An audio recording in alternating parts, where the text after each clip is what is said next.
Hello there, everybody, and welcome to Roll with Advantage. It is great to be back. It has been a little bit of time, but we're very happy to be returned to you now, and diving back into the Isles of Iverion. Luckily, it seems as though moving forward, for the most part, the sessions are going to be relatively consistent for Salamander Coast and for the Isles of Iverion. So very excited to dig into that. I think that there is. Next Saturday will be the only session that will be missing from this point on, just because there is a regional theater festival that myself and Kayla will be going to. But other than that, we're here. We're ready to go. Just also as a heads up, sadly, River will not be playing tonight, so there will be no super impactful Eurydice tonight, just because she's not able to be here to, or they're not able to be here to voice them. So if anything directly calls for Eurydice's attention, I will be filling in for that. But for the most part, Eurydice will just kind of be in the background a little bit. But that's the only thing. So with that, let's go ahead and roll the intro and get started.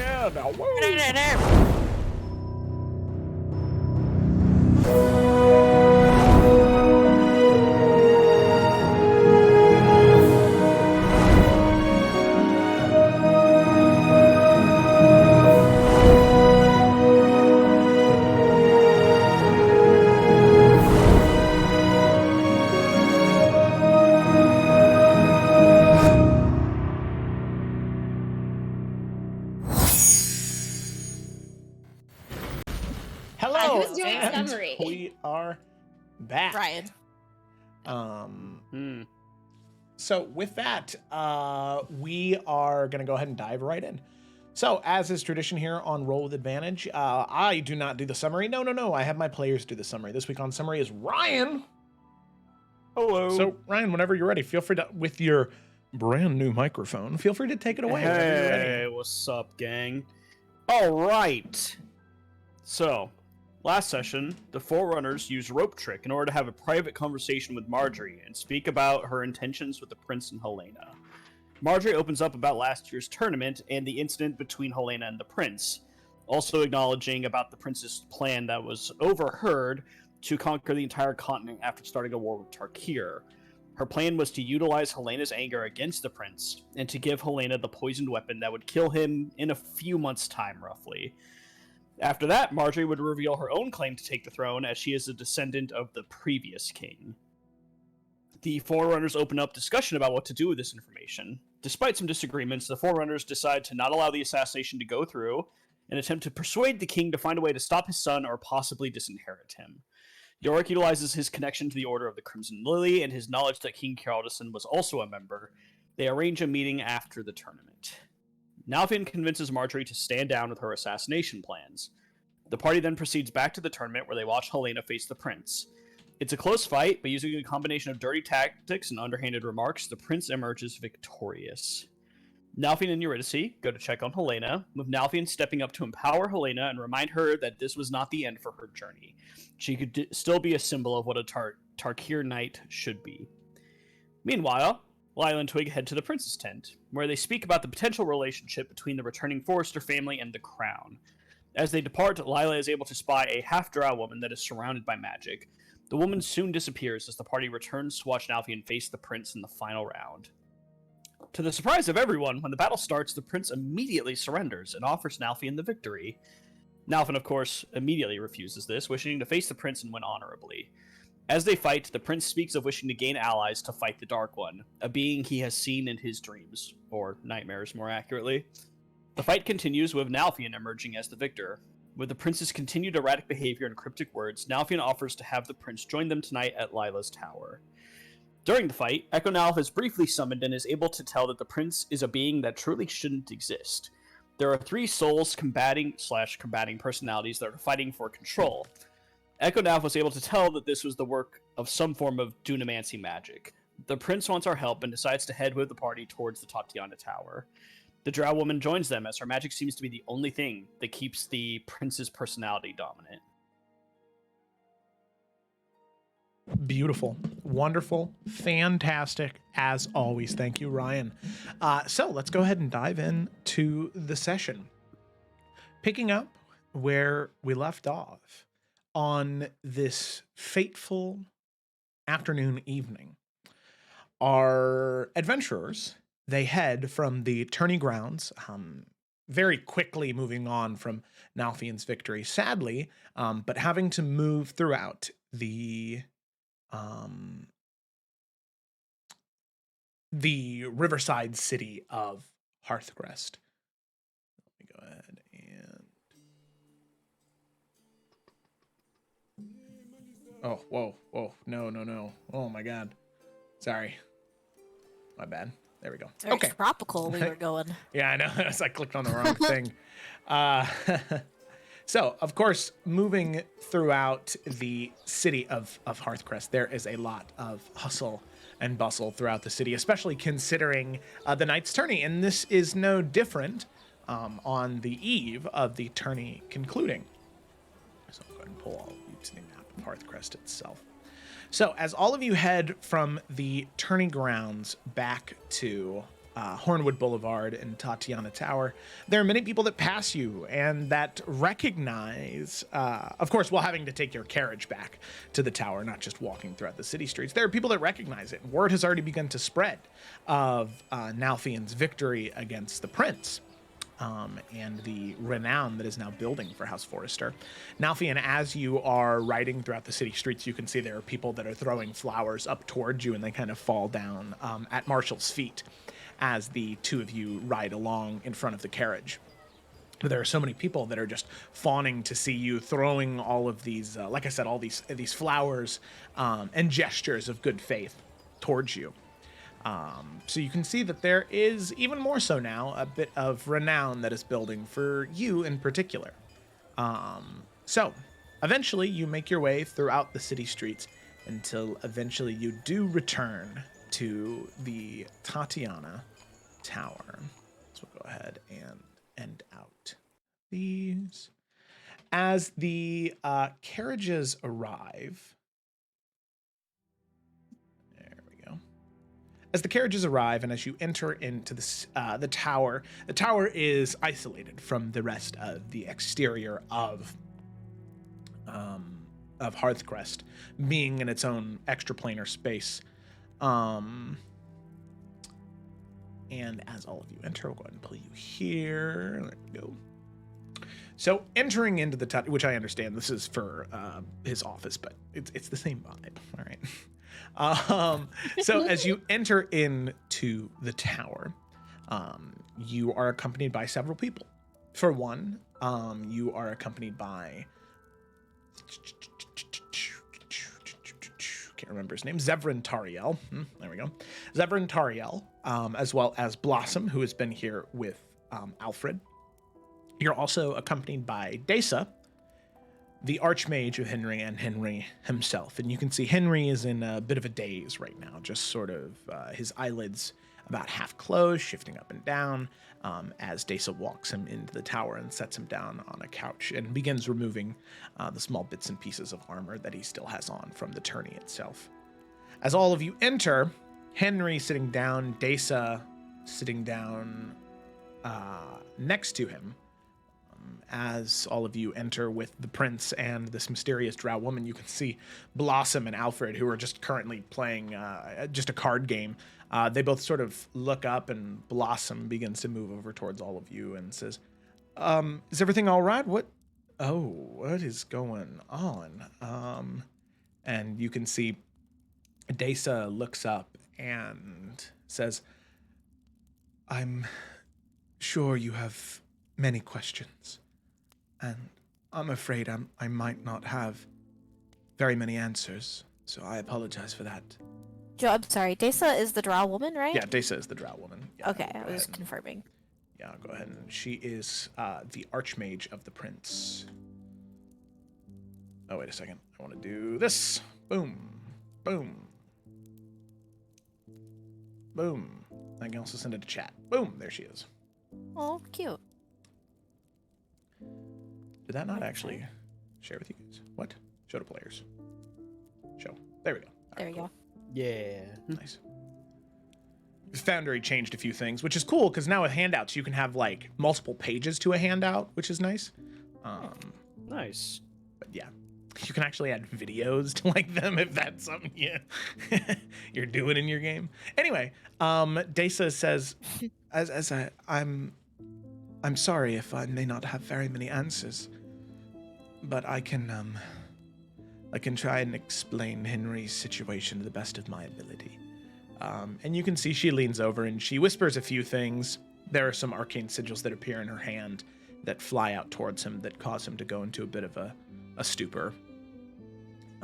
Whoa.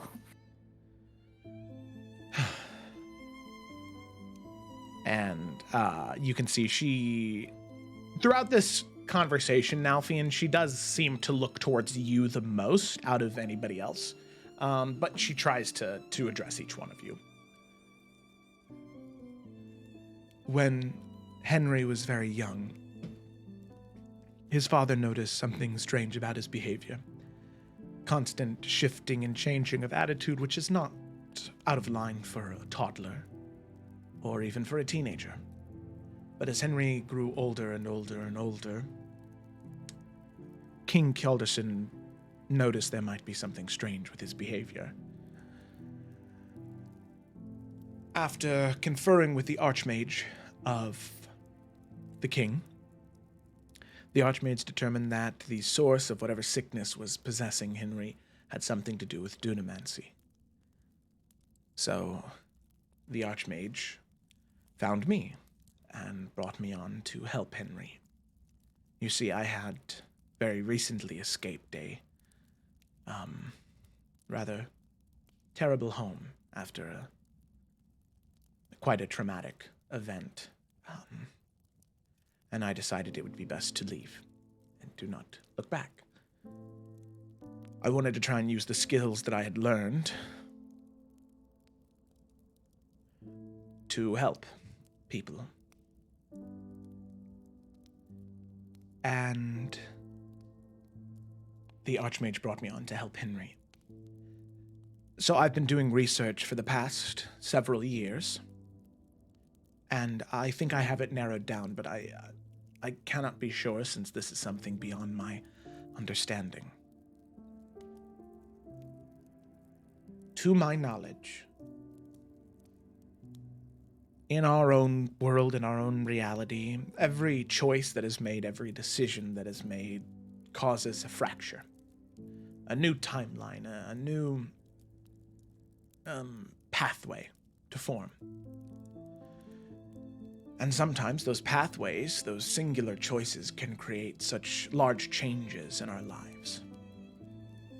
And I believe that there is some entity, there is something that is causing these timelines to collapse.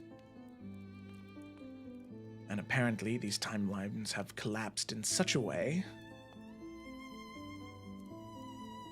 where there are 3 Henrys currently vying for control of this vessel.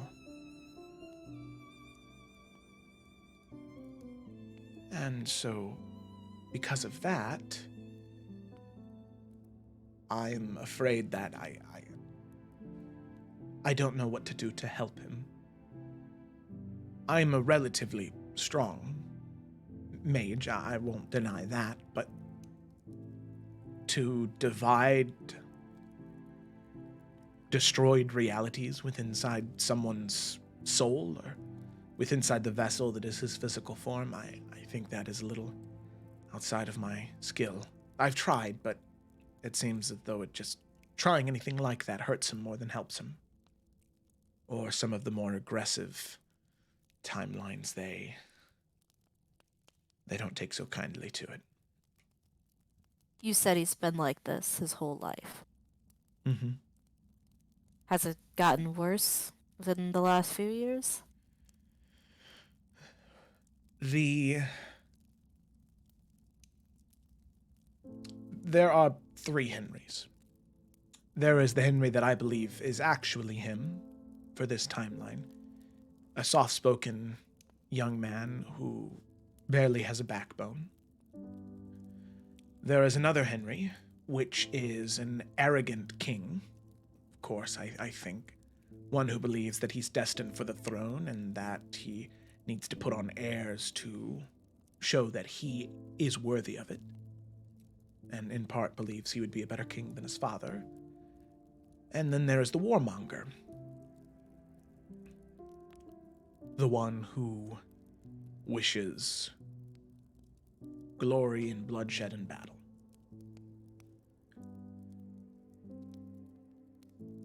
The one that I believe to be the true Henry, I've seen less and less over the past few years. The other two seem to be pushing him into a corner, not letting him breathe at all, unless he's in moments like this.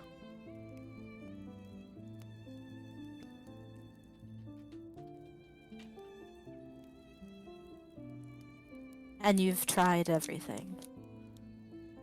I have tried what I can, and I believe I've tried everything at my disposal. But the king is fully aware of all three.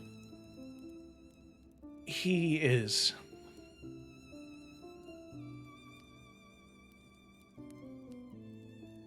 My inside check? That was really hesitant. Yeah, go for it. Okay. I think that may have been just Oh, as more me, Okay. but sorry. I have an 18. it Flat. seems like she's Okay. being honest. Yeah. Mm.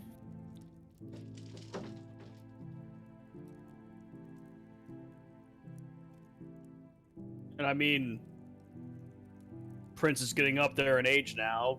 King's okay with him still being set up to take the throne as he is. And you can see for a moment her eyes kind of dart to Henry and then like down at the ground and then back to you, Yorick. The king believes that Henry can be helped and that Henry can be fixed. He sees him as broken right now. Well, no offense, but what you're doing isn't fixing. It's just maintaining. Yes. You've patched the problem, but eventually that's going to chip away, and the root of it's still going to be there. I Exactly. think she knows that. And I'm doing what I can to try and solve the problem. I just don't know. I don't know what to do. This is the best I've been able to accomplish. It's a mixture of several different spells and incantations, as well as a few magical herbal remedies that I found to calm his nerves and return the real Henry to us. But aside from making him take medicine 6 times a day to maintain his personality, I haven't been able to fully separate the other two from him. I apologize. I wasn't trying to tell you something you already knew. My point was, in a strange way, I've dealt with something similar. And I was able to separate. I have an idea. However, when it happened, it wasn't quiet, and it wasn't completely painless either.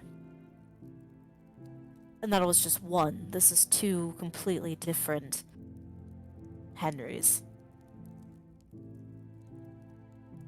But I'd be willing to try if you'd let me. Of course, I have nothing against it. I will say before anything is done to him, the king should be informed of it. Especially something that could hurt him. Well, we have it looks to York. I think we have a meeting with him relatively soon, regardless. Mm.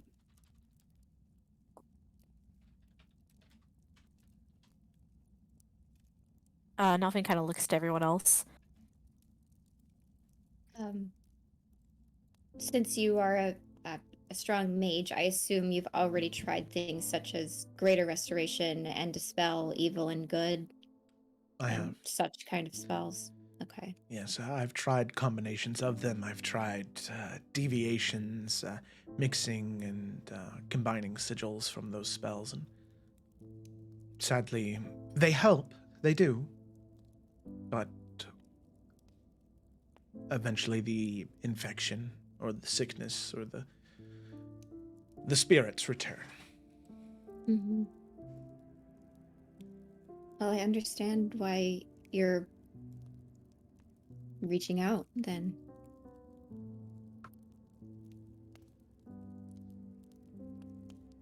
I mean, Alfie, if you have something you can try, then I think it's worth it. It's definitely a risk, and I agree. If we're gonna go through with it, we do need to speak with the king first. What time of day is it? Are we in the evening or is it just afternoon? No, it's the evening now. Sorry, Right. I never changed this. Oh. Isn't the king like nearby? Yeah, he was in the palace. And Lila said they had a teleportation vampity Yeah. doopida. Yeah. We can just teleport there. We want to do this tonight? I thought our meeting was tonight. we were supposed to meet him today. I know we keep delaying it, but it should be today.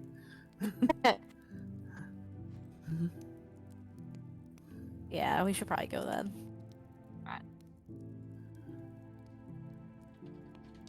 Let's go then. All right. Teleportation circle activate. Okay. So, We're arrested on spot. Poses using- like a magical girl. using the runes at your disposal, the teleportation sigils that you have in the Tatiana Tower, as well as the clearance from Desa, the group of you do teleport to the palace. Move you here. Does Nalfie recognize this chick? Like her personally, no. Okay. Yeah. I was just double checking. Does she Yeah. look like Nalfian? He's not even seen all his siblings. Like, I don't Yeah, think that's what I was Nope. thinking. He's got a vampire one he doesn't know shit all about. So like, and there's one over there just raising a whole ass kingdom he just learned about. I mean, fuck. Who knows? LOL. Lamau. Okay. Does she look like Nalfian? family resemblance. I don't know. How racist is Lila? Not all drow with Good Lila. question. Damn. But you know, escaping a bad family, like there's clearly only one bad drow family, so Yeah, it's a paradise down there, baby. They do not look like siblings. Okay. Lila is inside check. worldly enough to understand the differences. Right. Yeah. Yeah. I figured that at the bare minimum. Yeah. Yeah. They're- Their own structure and things don't look like them. I no will problem. say that anybody, let's see. Well, no, anybody in the party would be able to recognize that she is an Underdark drow.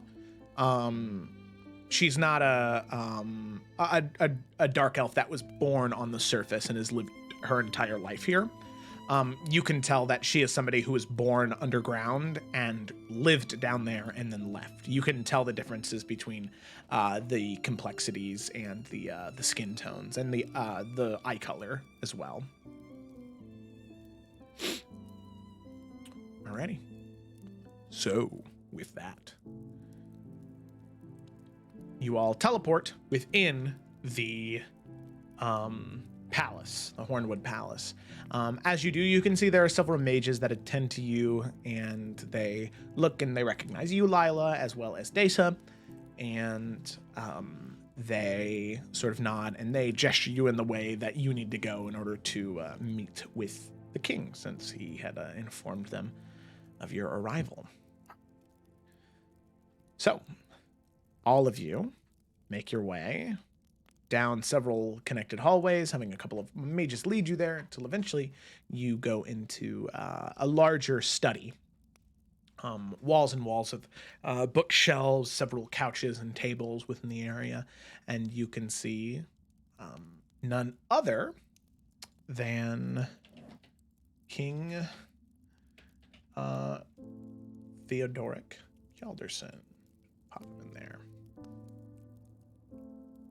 So, as you enter in to the room, you can see the book that he currently had in his hand. He finishes reading the sentence he was on and shuts it and sets it down on a table and says, Well, I'm very happy all of you could make it. I see. And you can see he looks to Henry and looks to Desa. I had a feeling that I might have known what this was going to be about. Congratulations, Sir Alfian, on your victory. Thank you. I appreciate it. Didn't feel as good as I'd hoped. Understandable, all things considered. Well, let us talk, shall we? And he'll look to you, Yorick. Brother, not one I have seen in the Order yet, but a welcome face, to be sure.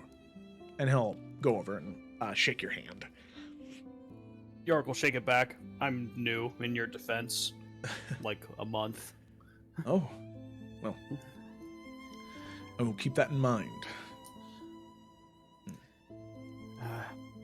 Not here to talk about pleasant things, unfortunately. Gotta talk about your son.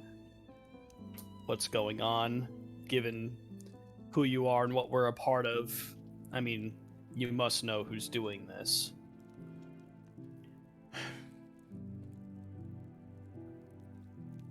I have several ideas. It is no strangeness that I have many enemies, but yes, I have a fair idea of who may be doing this, even if it is indirect. We, look, these people kind of motioning over to the rest of the party. They've been fighting the Dark One for some time and doing what they can to push and hold the Dark back. They are very experienced with him. Of course. I have heard much of what they accomplished here within this city and Highland Pass. And, they think they might have an idea to, help the prince. But there are complications, and he'll look over to Nalfian at this point so that Nalfian can explain. Right. What I'm going to suggest is a similar experience that I had to deal with. There's a part of me from a different timeline that was not supposed to be here, causing a lot of trouble, very much like I assume what is happening with Henry. Expelling that, pushing it away, and making sure it doesn't come back, it isn't easy. And there was moments where I did not know if my life was going to be taken, or those around me. I have a way, I think, of forcing these other two Henrys out. It's just where they go next is the tricky part. It's dangerous, and there's a risk on his life if we try this.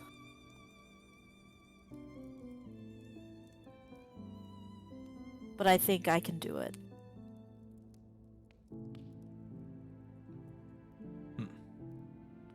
I understand this is your son, and I understand this is the prince, and going off of assumptions and thinking rather than knowing is a risk.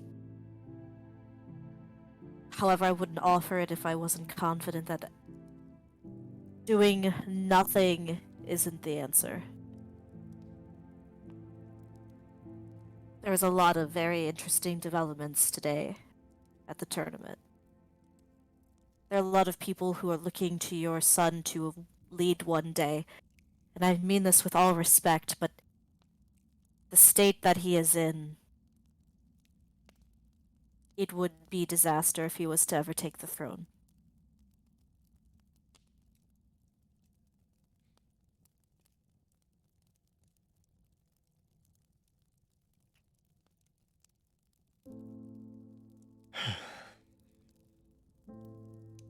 I know.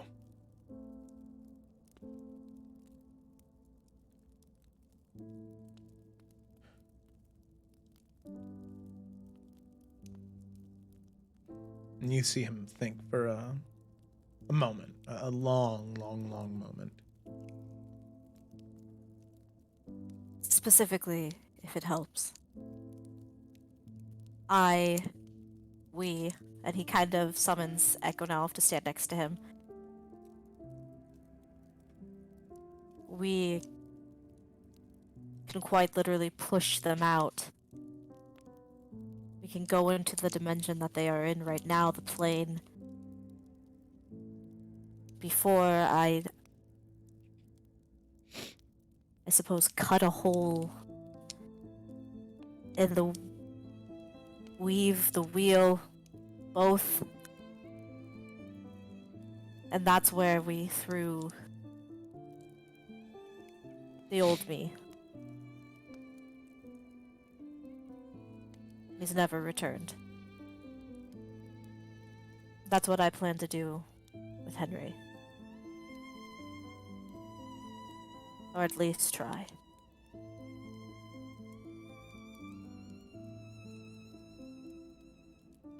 Let me ask you a question. And I want you to be incredibly honest with me.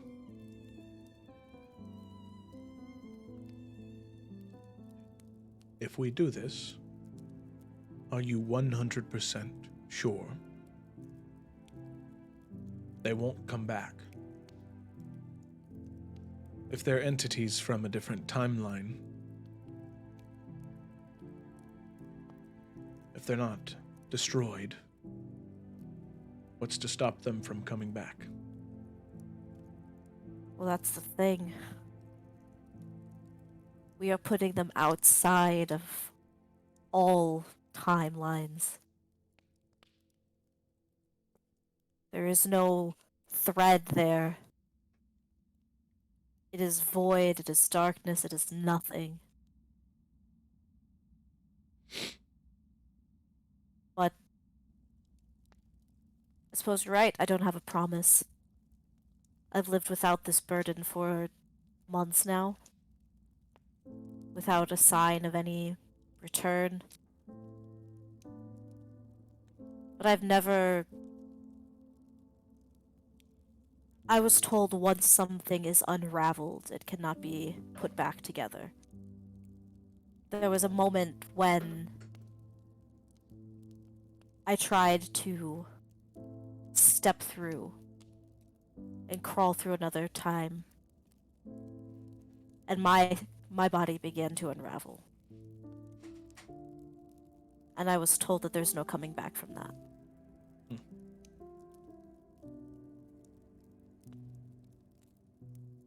This is a lot of trust to put in someone you don't know.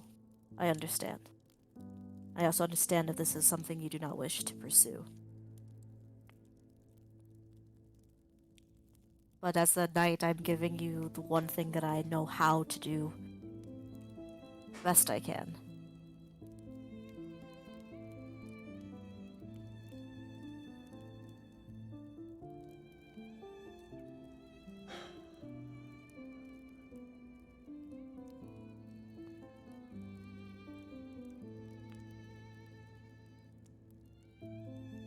See, he looks at you and he nods.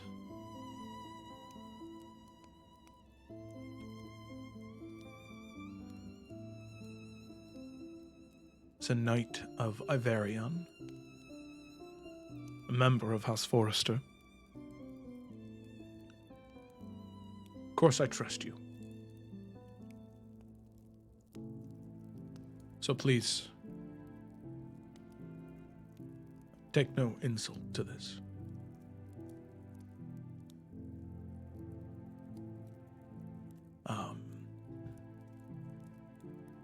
Yorick, as a member of the same order that I'm a part of, you would trust him to do this if it were your son? 100%.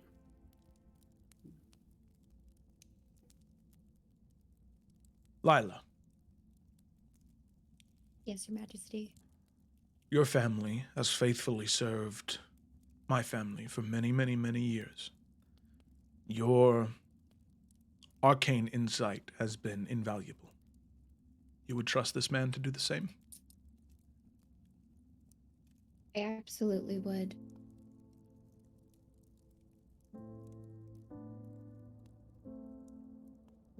Lady Forrester, I know that you, due to the tragic nature of your house, haven't had a time yet to swear to House Kjaldarson and the crown, but that doesn't matter to me right now. You've chosen this man to be your knight, to protect you because you trust him. Is that true? Absolutely. I don't think there's anyone more valiant or noble.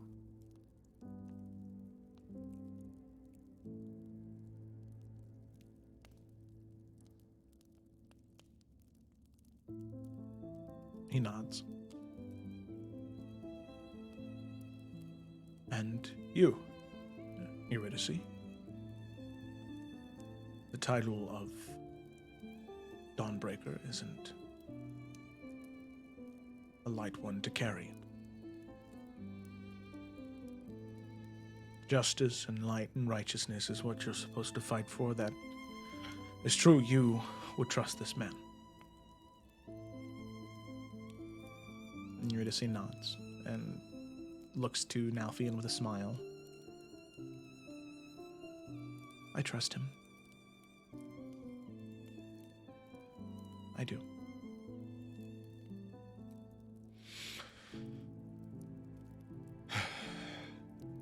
Very well. I would ask, in a space that is safe, if you have something like that here. Any mages that you have just on standby. Of course. And you can see he heads over to the door and opens it, and there are a few servants out there that he sends off to go grab a couple of mages. And you can see Dasa also gives those messengers specific mages that she knows would be able to help with this type of situation. And in a few moments, they do return, as well as Dasa being there. And you can see they begin to set up protective staves of magic just around the area, just that way any damage that may be done is minimal to any of the items within this study.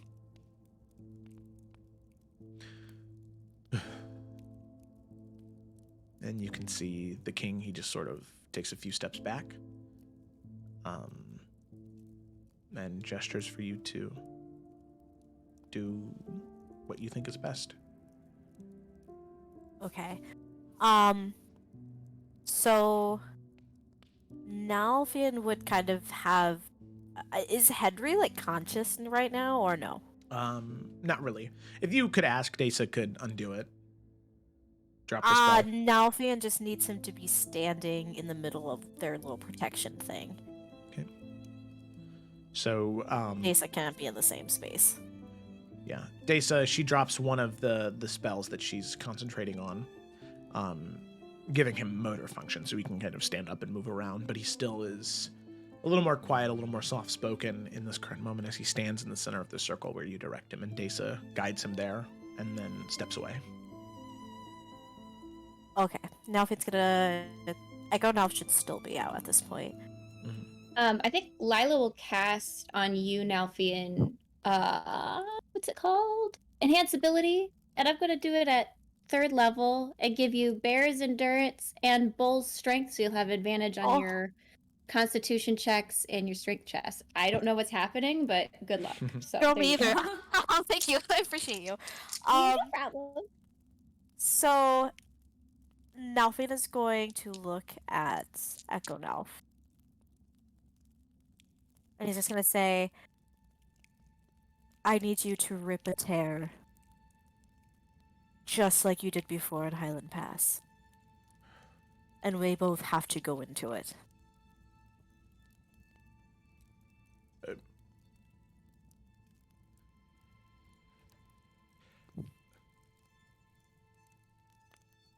Inside the tear.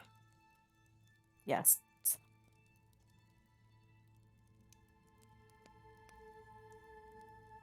You cannot. But they have to.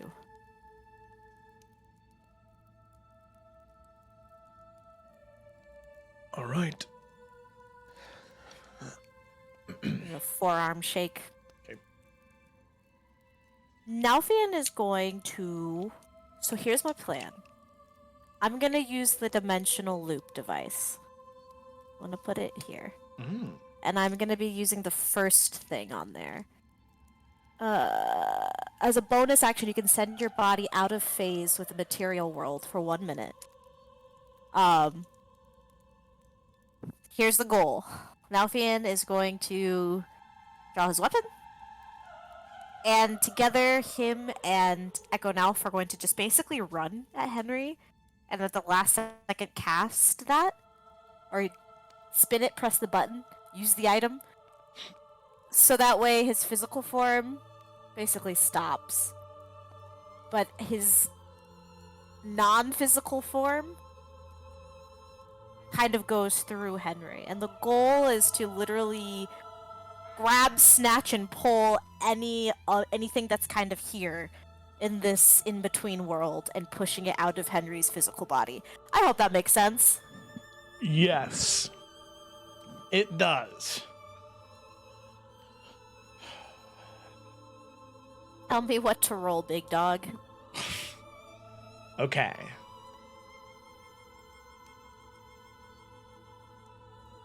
Okay. Man, all right. So here's what I want you to do. First things first. Is right off the bat. Let me double check something here real quick. Whoa. Oh. Nice. That's what I was envisioning.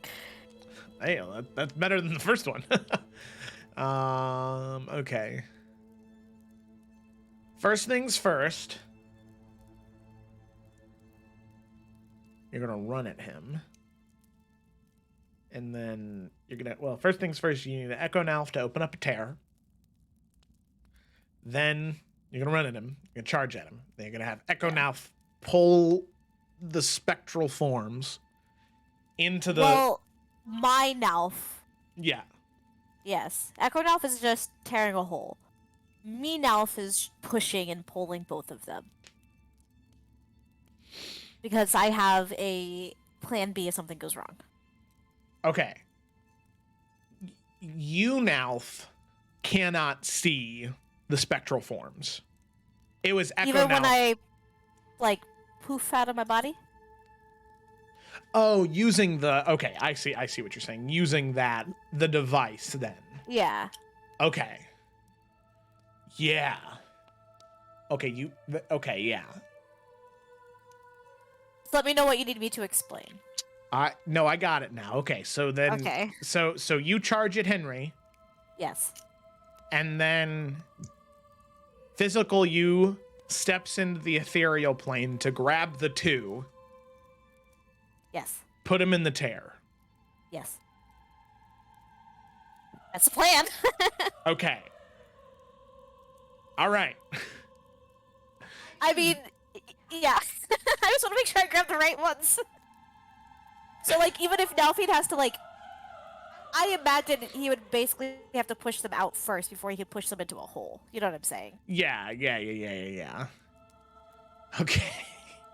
Okay. I could do none of this if you don't want me to. No. I'm sorry. My brain is working really slow right now, so I'm trying to think of the things I need to have happen. I'm sorry if this was a bad plan. It's not a bad plan. My brain is just dumb right now. That's all. Okay. So you run. I keep saying the same thing. God, I feel so dumb right now. Jesus. You want me to explain it? This is what I had in my brain, okay? Nalfian and Echo both run at the same time. Okay? Echo runs past Henry. Echo rips a hole in time. Nalfian turns on the device. His physical body stops in front of Henry, but his, we're gonna say astral body, flies out through Henry, pushing out all 3 Henrys if we have to, and then going from there. The goal is to get the 2 non-Henrys into the hole eventually. If he can knock them immediately, that'd be great. But if it doesn't work that way, just getting them out of his physical form is good enough for now. Okay. Alrighty. Got it. So. Sure. You begin to run. Henry set up where need be. You can see Echo now kind of struggling to rip and tear, where this is something that him in his Echo form is something that is not nearly as easy for him to do as when he was in his like material form at full strength. So he's trying his best, but you can tell that it is definitely not nearly as strong or even as stable as you would want it to be, but it is open. So you begin to run at Henry, you click on the rotor of return, and you shift into the astral, or into the ethereal plane. And as you do, you run and you charge into Henry, rushing through. I would like you to make... Oh my goodness, what is this even? What type of skill check even is this? Oh, wow. Do we just roll a d20? No, we'll say make a strength saving throw as you are running and you're trying to knock into them to try and loosen. Oh, that's just strength checks. Okay, strength saving throw? Mm-hmm. Oh, wow, I have a +6 in that. That's weird. Okay. 16, 17, 21. Okay, 21. As you run into Henry, you can see that as the physical form stops, the ethereal form hits into Henry. You can see there is this expulsion in 3 different directions from Henry's physical form as the physical form of Henry falls down to the ground, and these 3 spectral forms, glossy and loose, not sure of which is which is which is which. All you can see are these 3 forms, and I'll have you make an insight check in this brief moment to try and determine which one of these 3 is which, because right now it's incredibly hard to tell on a first glance. Okay. Okay. Ooh, +0, 17. 17. Okay. It is incredibly obvious to you which one the Warmonger is, because the Warmonger one is immediately ready to charge at you, which is the one directly in the center closest to the void. But then there's the one to the left and to the right with a 17. It's too hard to tell. Okay. Then So Nalfian's not gonna waste time right now, and he's just going to immediately kind of like give a nod, a wink, a direction to Echo Nalf, so that way the 2 of them can kind of sneak up on this guy and try to get him into the hole. Okay. Alrighty.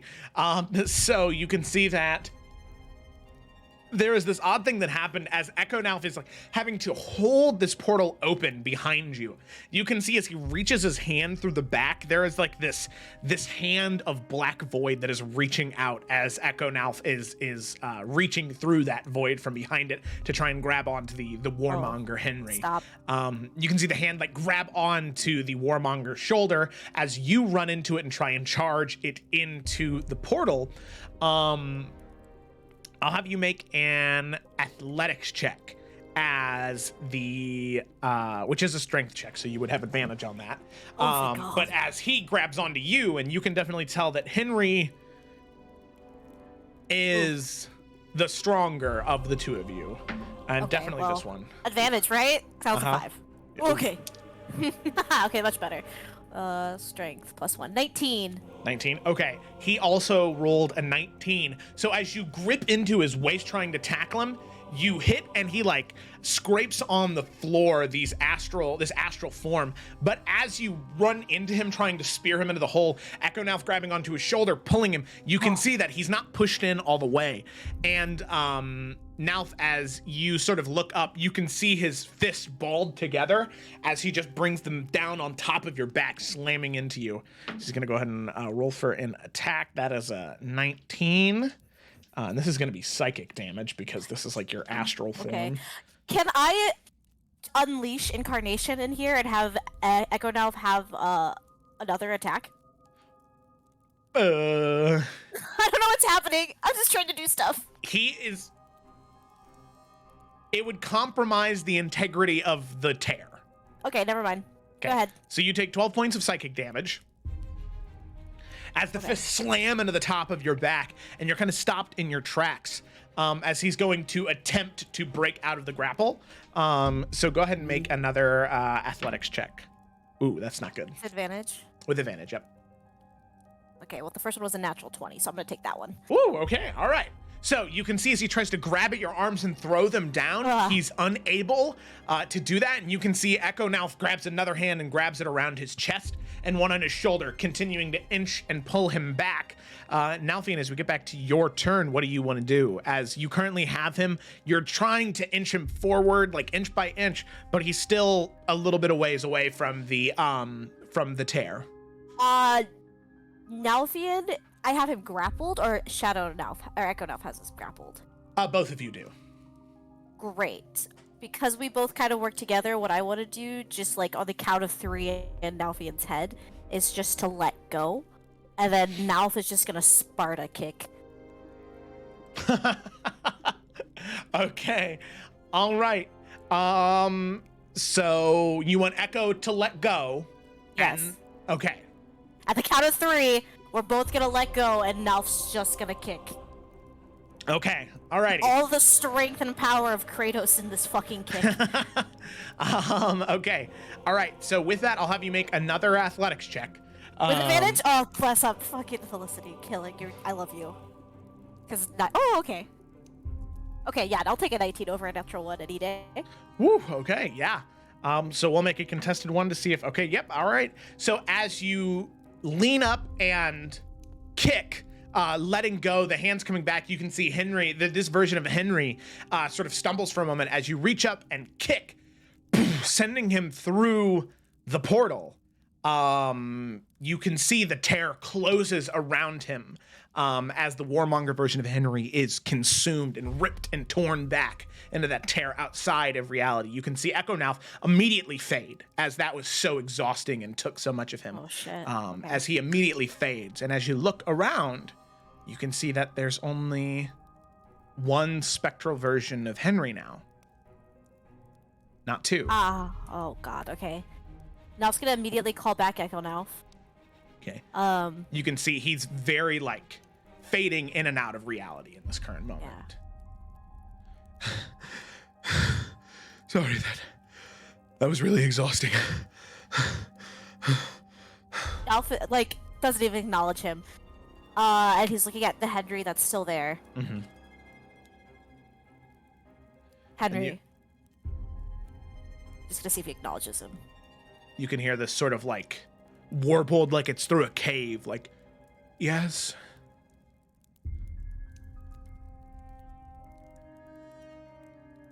What kind of king will you be? I hope a good one. Insight check. Make an insight check. That's a natural 20. Plus 0, because I don't have anything in insight. It's really hard to tell. I mean, all you're going off of is his voice, and the voice is incredibly warbled and distorted. I was just hoping, because, like, I don't know, his dad, somebody said his dad, I think it was just the king who just said that he wanted to be better than him. I don't know. But that's okay. I'll take that answer. Okay. Where? I don't have any idea where the second one is. No. And you can see the astral version begins to lean down towards Henry. Can I go back Okay. now? Where's the other one? I don't know.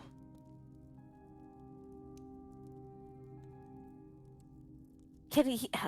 Does Nalfi know if that thing would be able to leave this area with? I mean, using the knowledge you have about echoes and astral projections and things like that, probably wouldn't be able to get too far, without it either immediately snapping back to this area or without something else happening. Nalfi looks to Echo Nalf. Do you see him anywhere? Let's see. Equinalf is gonna make an insight check. He's plus 0 to his insight. You see him kind of look at the astral, or this ethereal version of Henry kneeling near the body as he moves closer to you, Nalfian.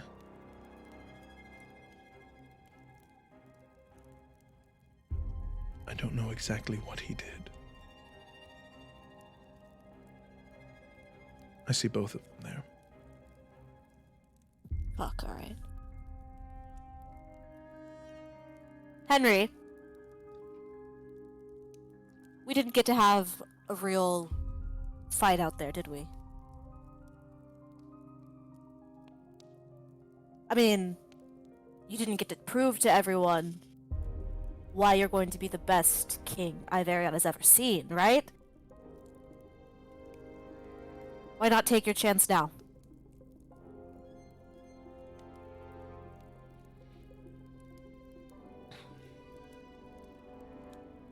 Are you going to hide?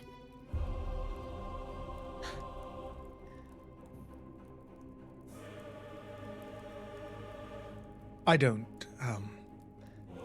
think hiding is appropriate in this situation. And you can see as he finishes that sentence, Nalfian, go ahead and make a intimidation check, we'll say. Oh, yes, give me that intimidation check, okay. Oh, plus 7. 21. 21. Okay. You can see he kind of stops halfway through that sentence. I don't think I need to prove myself to you.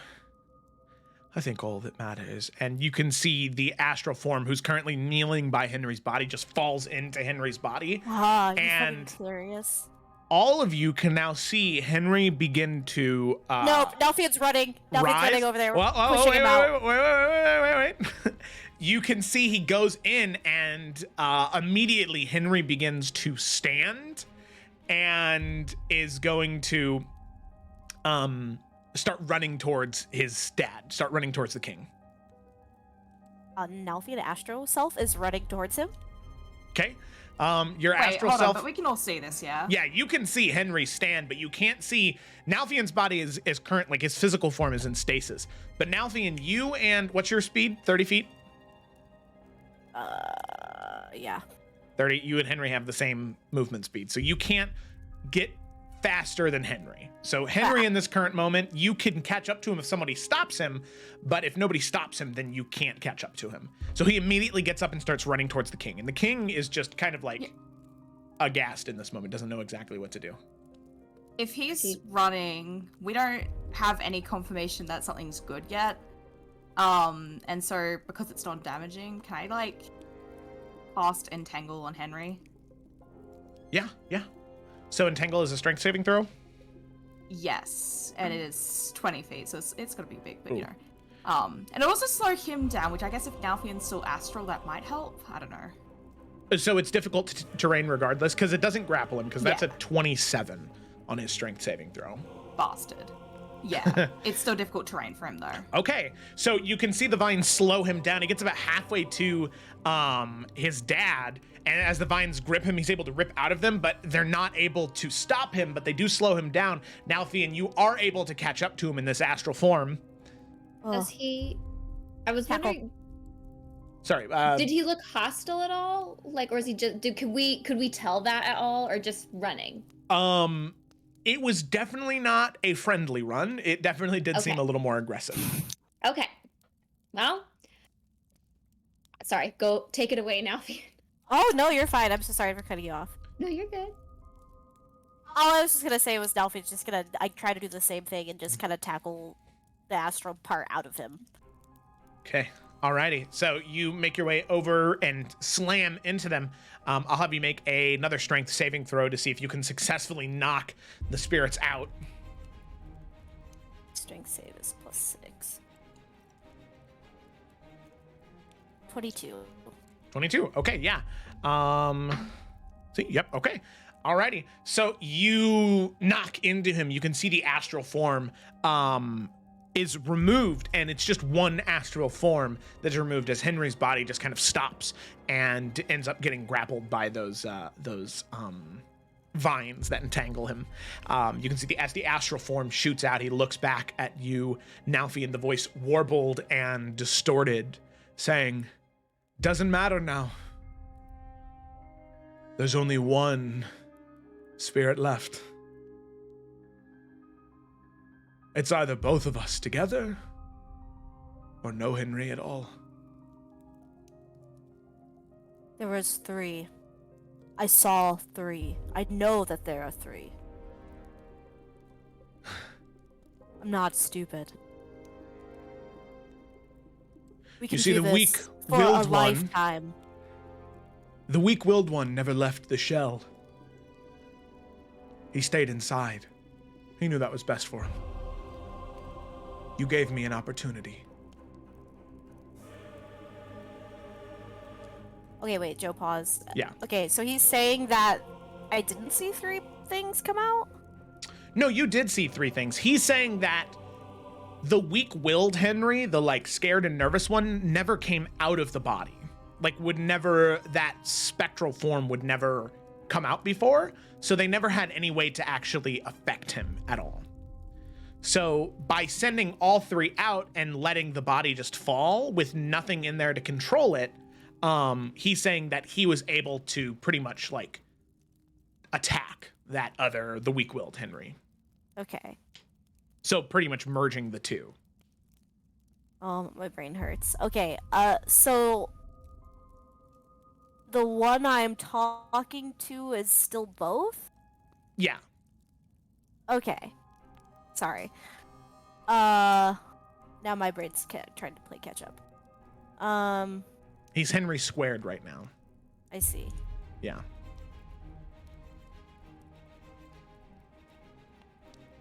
But your echo did say that there were traces of the other Henry within him, so there might be an opportunity to split them again. Yeah, no, I was just Yeah. trying to see if I had anything. I'm not a magic user, so it's a little... I'm just reading the devices real quick, sorry.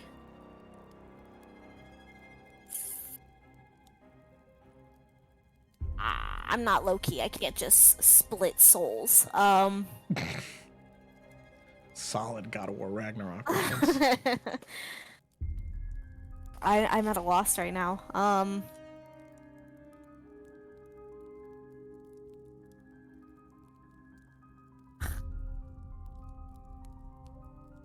Sorry, guys. My brain is malfunctioning. I had I a said, plan, and my plan has Nalfian- not gone to plan. Echo Nalf did say that he could see traces of both of them. Yeah, in the yeah, mixture. no, I know. I'm just trying to figure it out, because, like, am I able to, I guess, split something that is ethereal? Or not even ethereal, but, like, in this plane? Can I just do it again?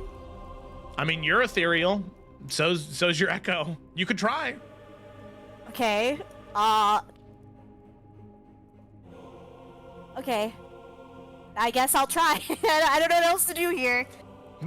Okay. I guess we'll just keep trying to split people in half.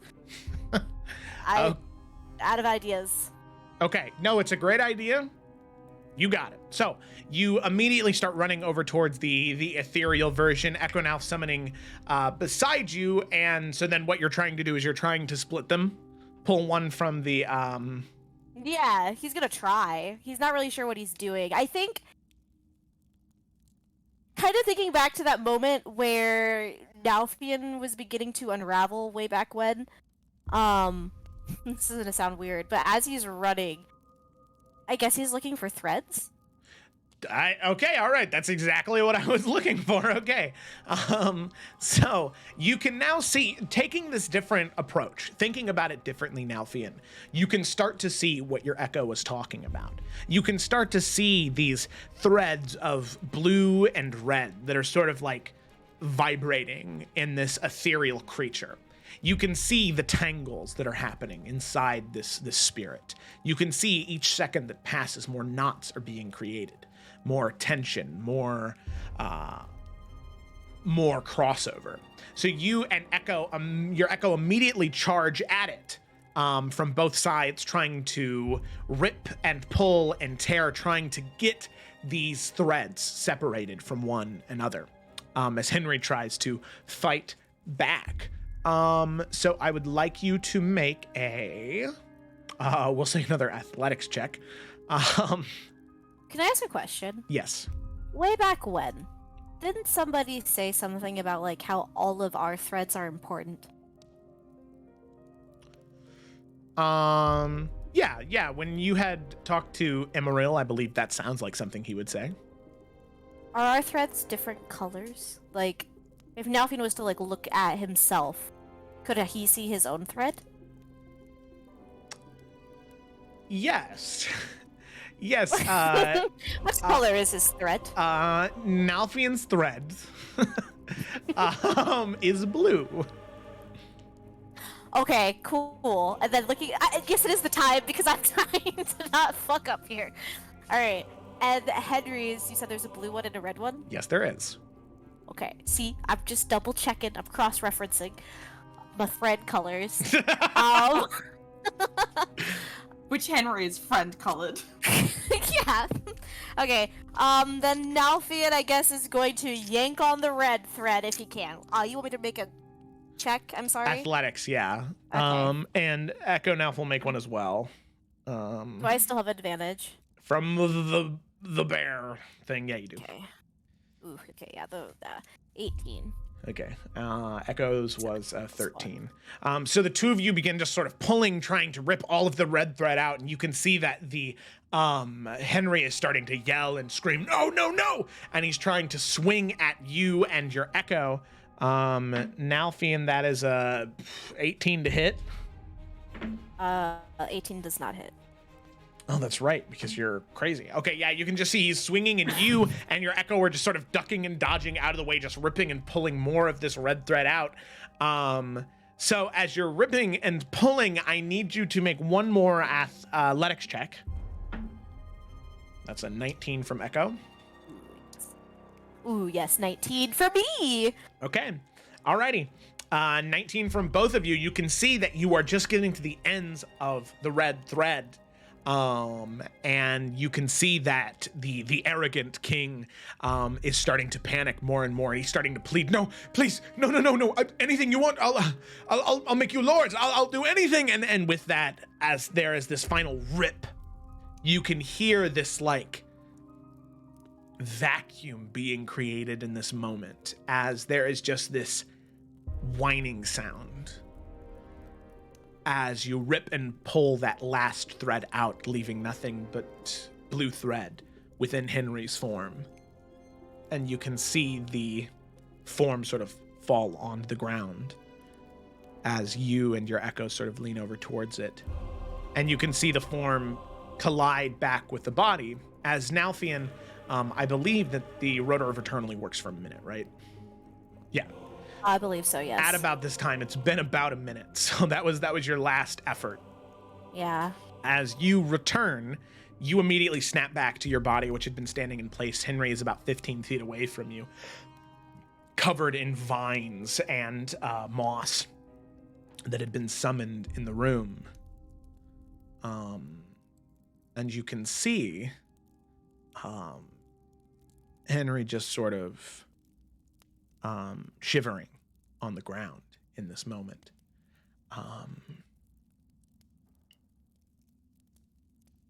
He's not saying anything in this current moment. What would you like to do? We'll say that Twig's holding up the entangle and just looking at Nalf. Yeah, Lila was like ready with a hold person too, is nearby, but we'll wait. Oh, wait, sorry, Nalfian, as you come out of the Rotor of Return, as the item is finished, I need you to make I need you to roll a D100 and make a Constitution saving throw. I'll have to do the D100 elsewhere. 26 on the con save. And then I have to do this one here because I don't have one. Plop.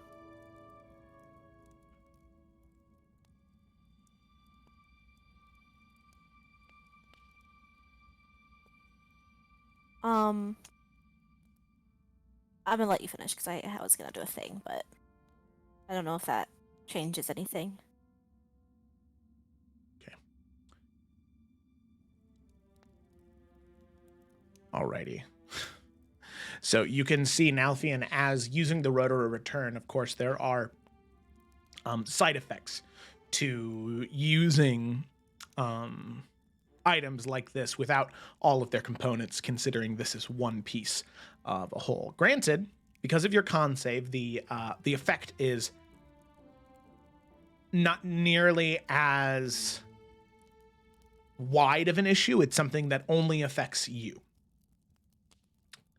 So, you see, I need you to roll a d6, though, for me real quick. 2. Okay. So, Nalfian, on your right hand, about up to your elbow, you can see the flesh begin to rot and gnarl. And there is this wispy green magic that encircles the entirety of your right hand.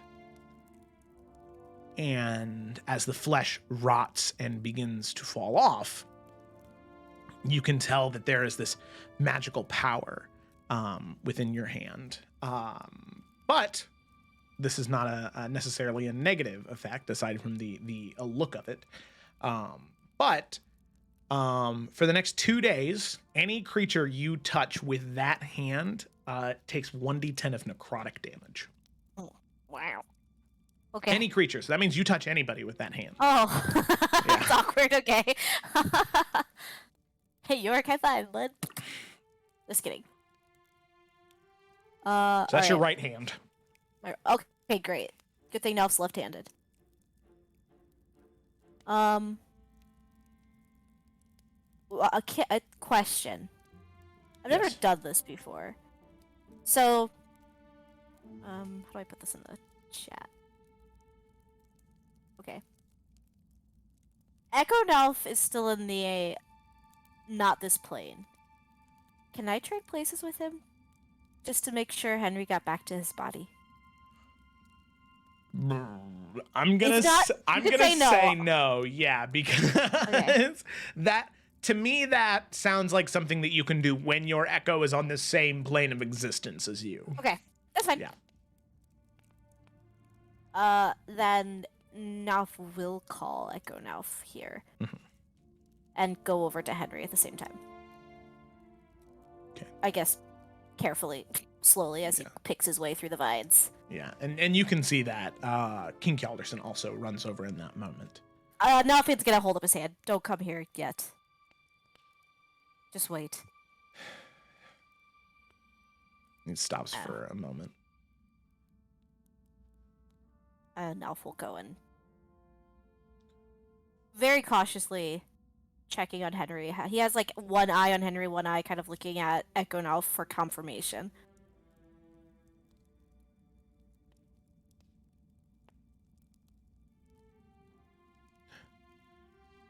The voices. The voices are gone. But the ringing. The ringing and the vision. Henry, look at me.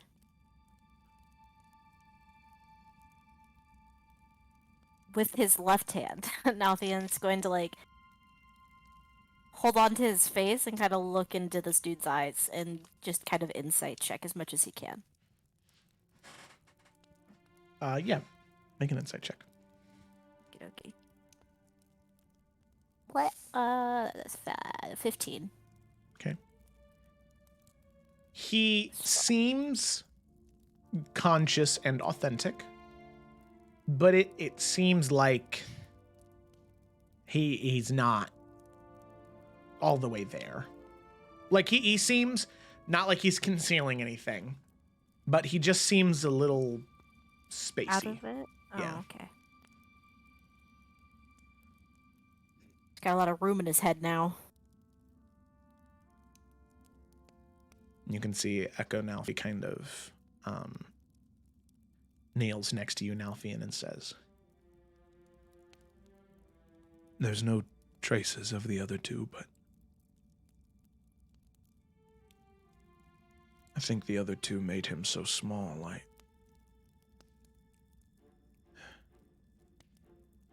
think there might be pieces of him that are missing. He's gonna have to rebuild himself. Right. Thank you. And he just kind of clutches on to Echo now for a second. he nods.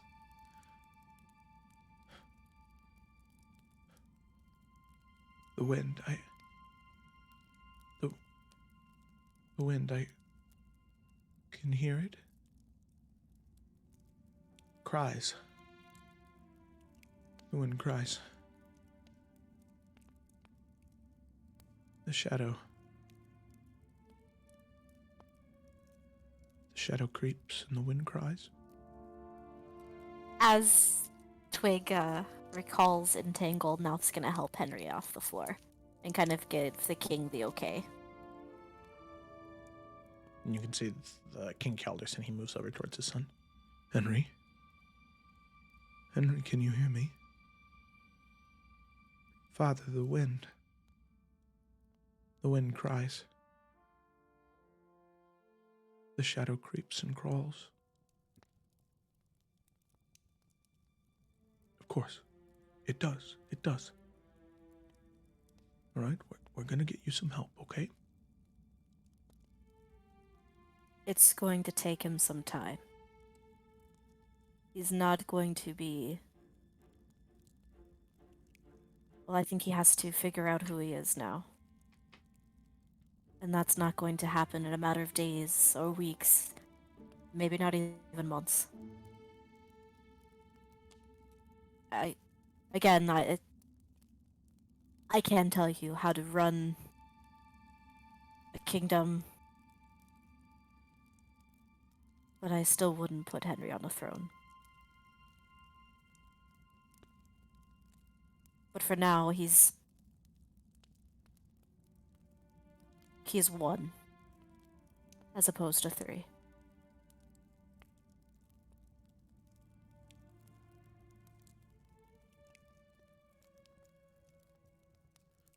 You can see the king, he nods. Thank you all for your services.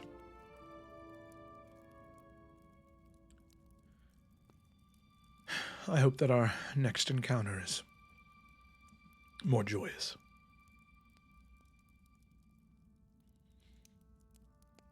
You can see he sort of grabs onto Henry's shoulder, and the two of them begin to walk, as you can hear Henry begin to mumble. 13 storms. 13 seals broken. The shadow creeps and crawls. A cold wind comes. A cold wind. As the king sort of nods and says, Of course. Of course, Henry. and you can see as the two of them exit, mages exiting with them, you can see several members of the King's Guard. They make their way over to Henry and to Theodoric and escort them out. As Dasa moves over to all of you and says, I want you to know I've been around Henry for a long time. Many years now, and I can tell you that he's better than he ever was. I know it doesn't seem like it, but that's the Henry without the others.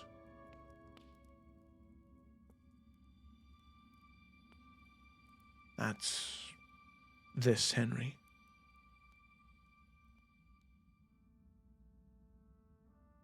And if nothing else, I think that you may have helped the king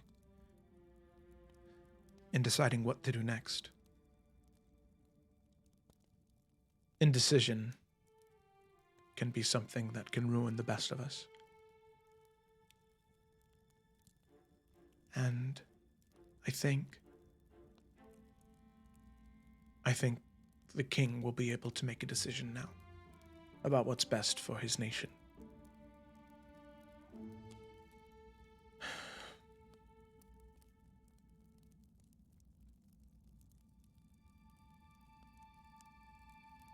I do hope that our paths cross again.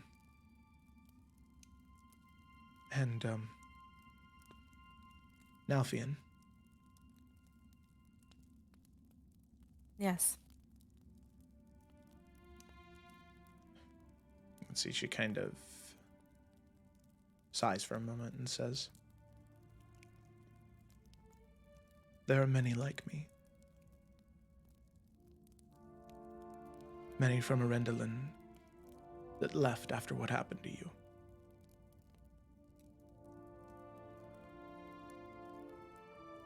You may not have seen us or have heard of any of us, but we left after what she did to you.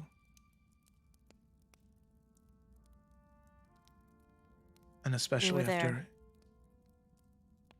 It's why I saw left. that. It's why many of us left.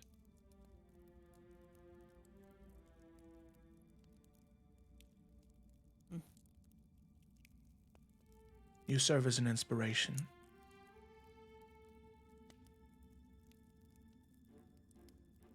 So thank you.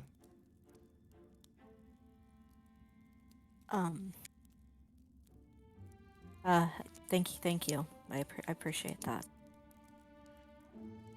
Same as you, I don't bring up my name very often. But the name that was given to me in the Underdark was Yondir.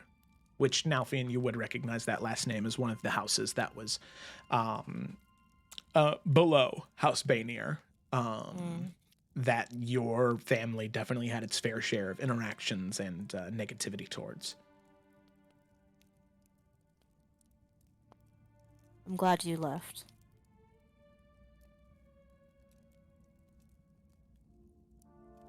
Me too. I should tend to Henry, but to all of you, thank you. And good luck on wherever these chaotic winds take you next. she'll nod and head out the doors to catch up with Henry and the king.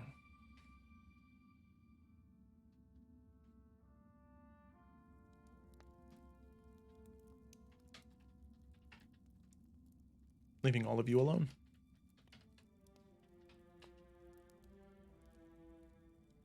You okay?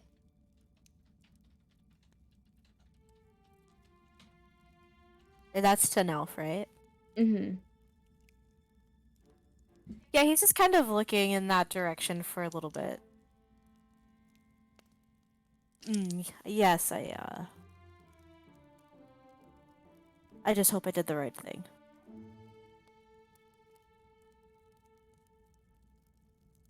I mean, it seems like it, right?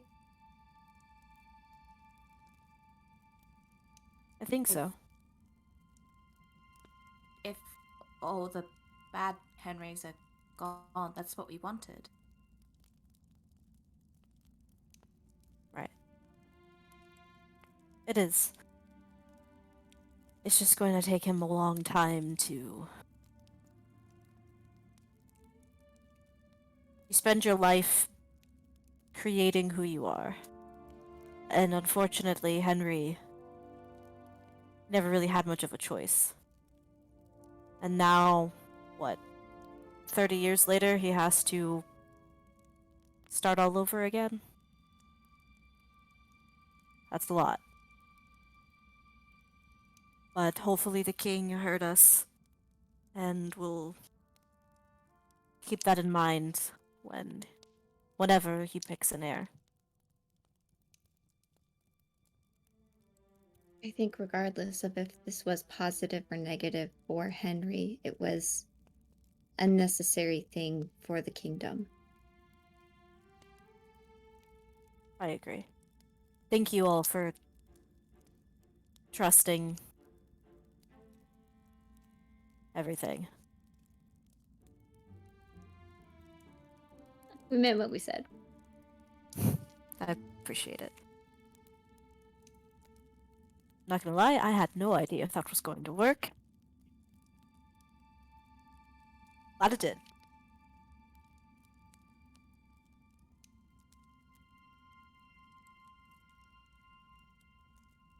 We just in the palace now, Joe?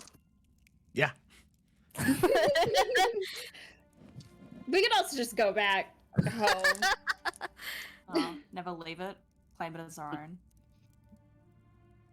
All right, you go back to the Tatiana Yeah, I was Tower. like, that's a different campaign. That's funny. Yeah, it's been a long day. Dalf has a lot of thoughts, so if they go back, he's just gonna kind of go to his room. Okay, well, as all of you return, OJ. emerging through the teleportation circle, you can see Alfred is standing by the teleportation circle, and he says, "Oh, very good. Very happy that all of you are here and arrived. There was a guest that arrived while you were gone." Yeah. Yes, They were. a friend of Yorick's, actually. Ah, She's down there waiting for all of you. gee. Mm-hmm. You don't. Lila knows who. Felicity knows who this is. At least I assume I know. Oh, God, I did too. shit. Was not expecting this. Okay. Everyone want to come or? Yeah. Yep. I'll join you. Nelf is gonna clap York on the back. Absolutely. With the left hand. No, with the right hand. With his Love. left hand. With his left hand. Ow. I do Put a glove think on at him. some point Also Lila him. would have like reached for Nalfian's hand to inspect it. Yeah, And- don't touch that. Don't touch that. Oh, Oven mitts. Yeah, do you have some oven mitts? Do you have a... we could just get Gauze. you regular leather gloves. As you're walking down the stairs saying this, all of you can see the familiar sight of one of the many mentors of Yorick, you see Aventahala.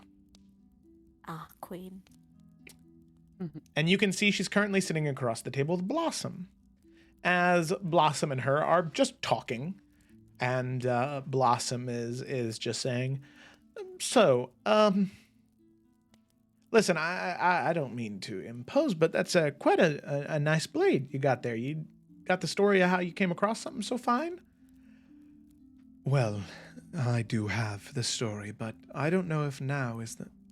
Yorick, I'm very glad that you've returned. You see, I had heard of what happened at the tourney. Congratulations, Nalfian. Thanks. And I thought it was due time that I checked in, just to see how you were doing, how all of you were doing. See if there was any way I could offer my services to help, to be a resource. Oh, it's been a time.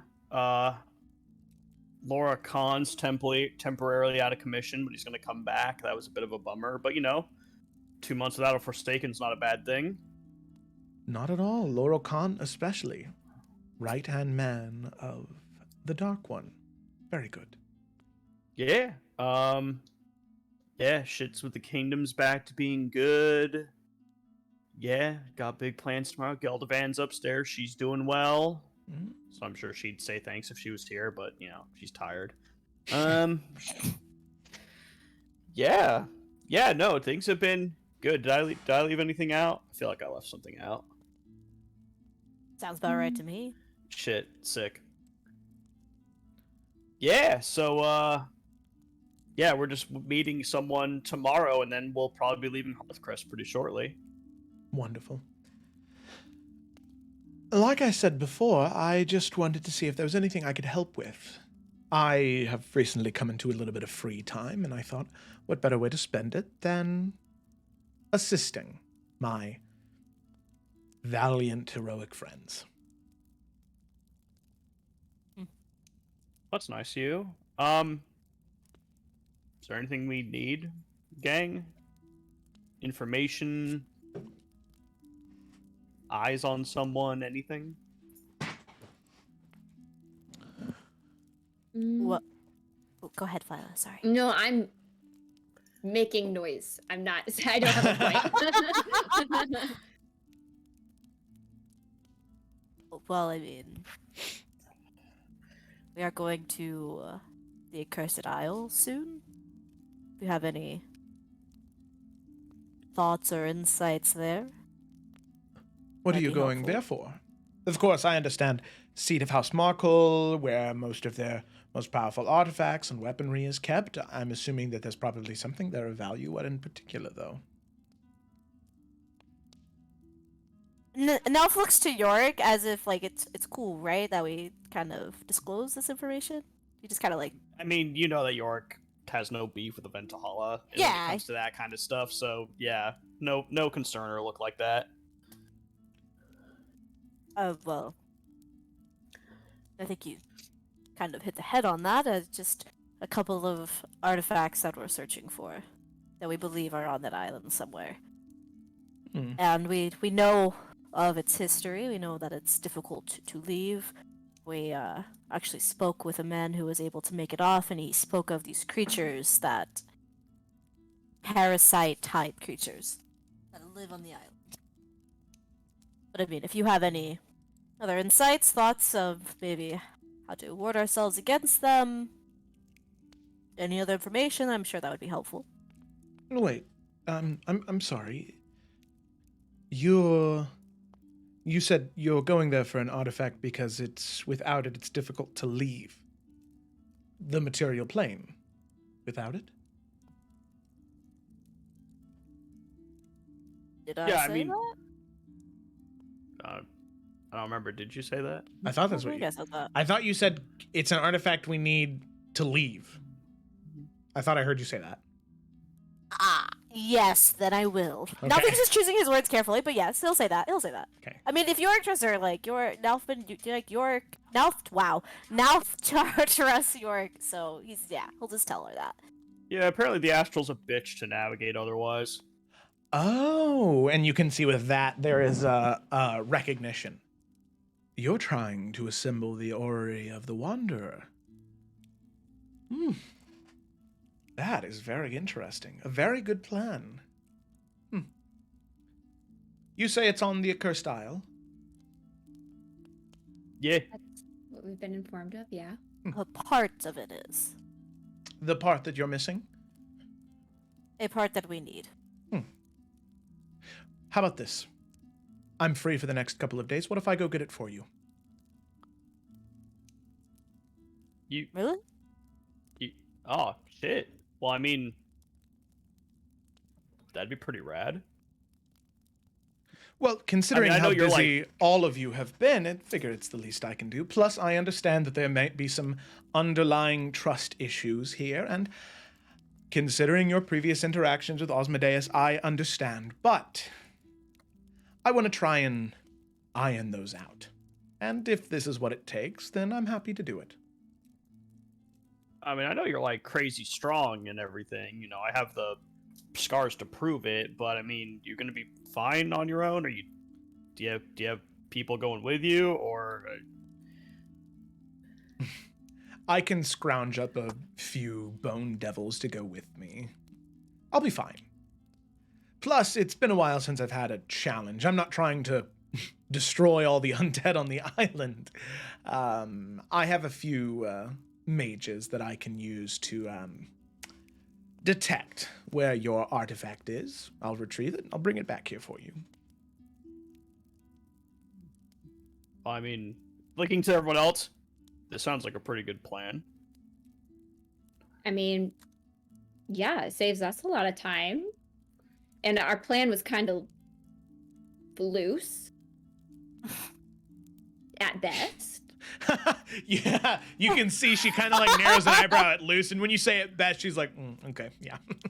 York under's breath. We had a plan already. No one tells me I shit. said loose at best. Get there, avoid undead, get the thing. That's a loose plan. We have Get one. it, get in, Loose. grab it, get out. Boat Yeah. in the That's the plan. sky, Both? drop down, Yes. get item, get up. That's Yeah. what I was thinking. Three of us can fly. Easy. Well, Yes. After everyone at the table shares a look of our plan on the inside. you can see Aventahala doesn't comment on it, but she recognizes the looks that are being exchanged.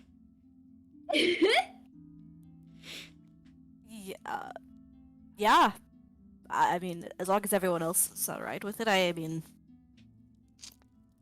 we could use allies, and this would take a lot off our plate, and we can better prepare for our trip to the Astral Sea, which I don't think anyone's ever been before, so that's quite the adventure to prepare for.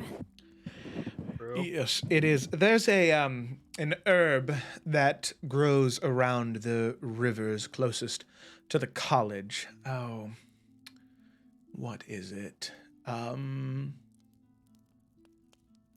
Samari root, I think. And Lila, when she says that, you know what she's talking about. Take some of that, mush it up into a mortar and pestle, and take a little bit and smear it on the top of your gums. That'll prevent any of the astral seasickness that you may get. Because of the magical nature of the astral sea, if you go there without doing that, there's a chance that you could vomit. Magic. Ooh, Oh. Yes. It's rather Okay, unpleasant. Yeah. good. I do have actually another question because Mhm. speaking of loose at best plans, so in the Astral Sea, we Mhm. need to get to this pocket dimension that has no magic within it and need to get out. And potentially either kill or take back a prisoner while all in said pocket dimension. Any insight on like how the heck anything?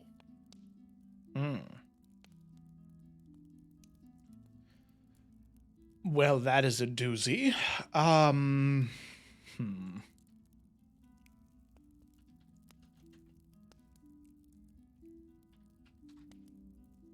Oh, wow.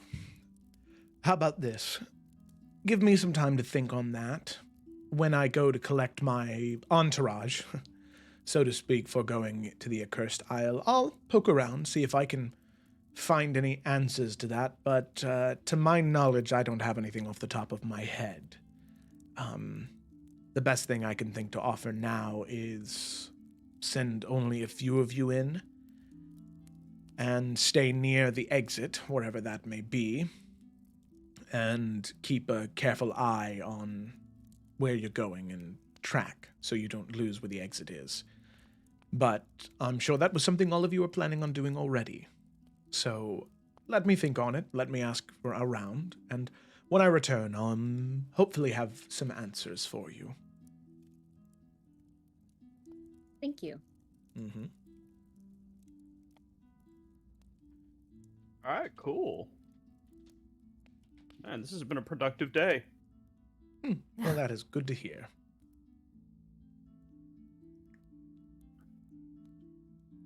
Well, if there is nothing else, I will happily leave you now and head on to where I need to go. Unless there's anything else. I think we're good. I'll walk you outside, though. Wonderful. Such a kind gentleman. Yeah, Mom and Dad did all right. So with that, she'll nod to the rest of you and begin walking out with Yorick. Yeah, I'd say like once they're outside, he kind of walks with her for a bit.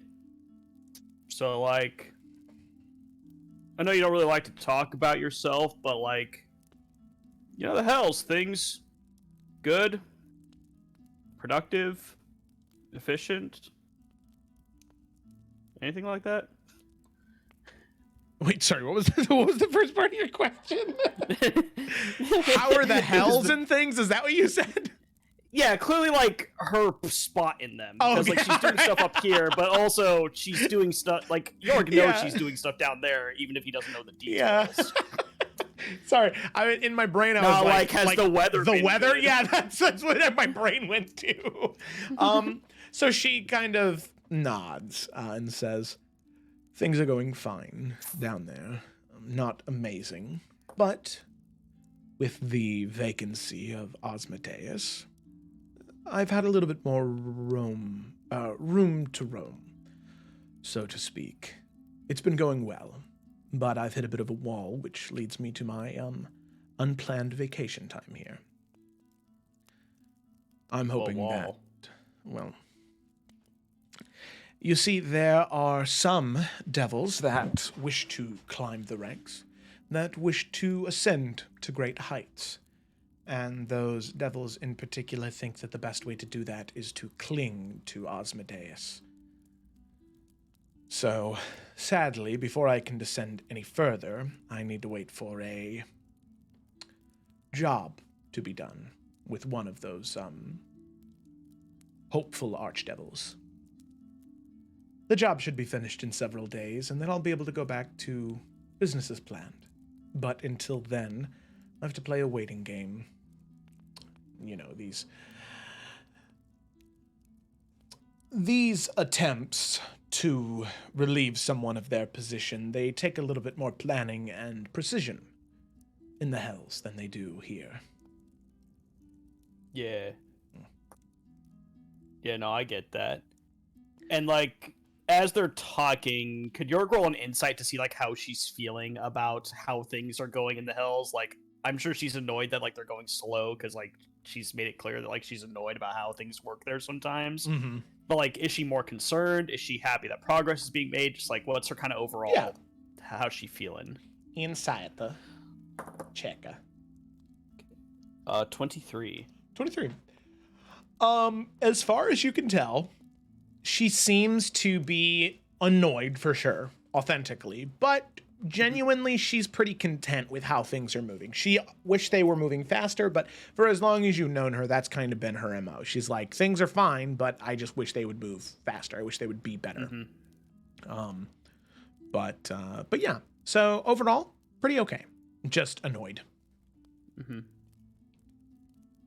Hey, listen, I know that, like, you don't really kind of burden me with some of the stuff that I can't help with, and I appreciate that. But, like, what is your plan exactly? I mean, at the end of the day, what exactly are you trying to do down there specifically?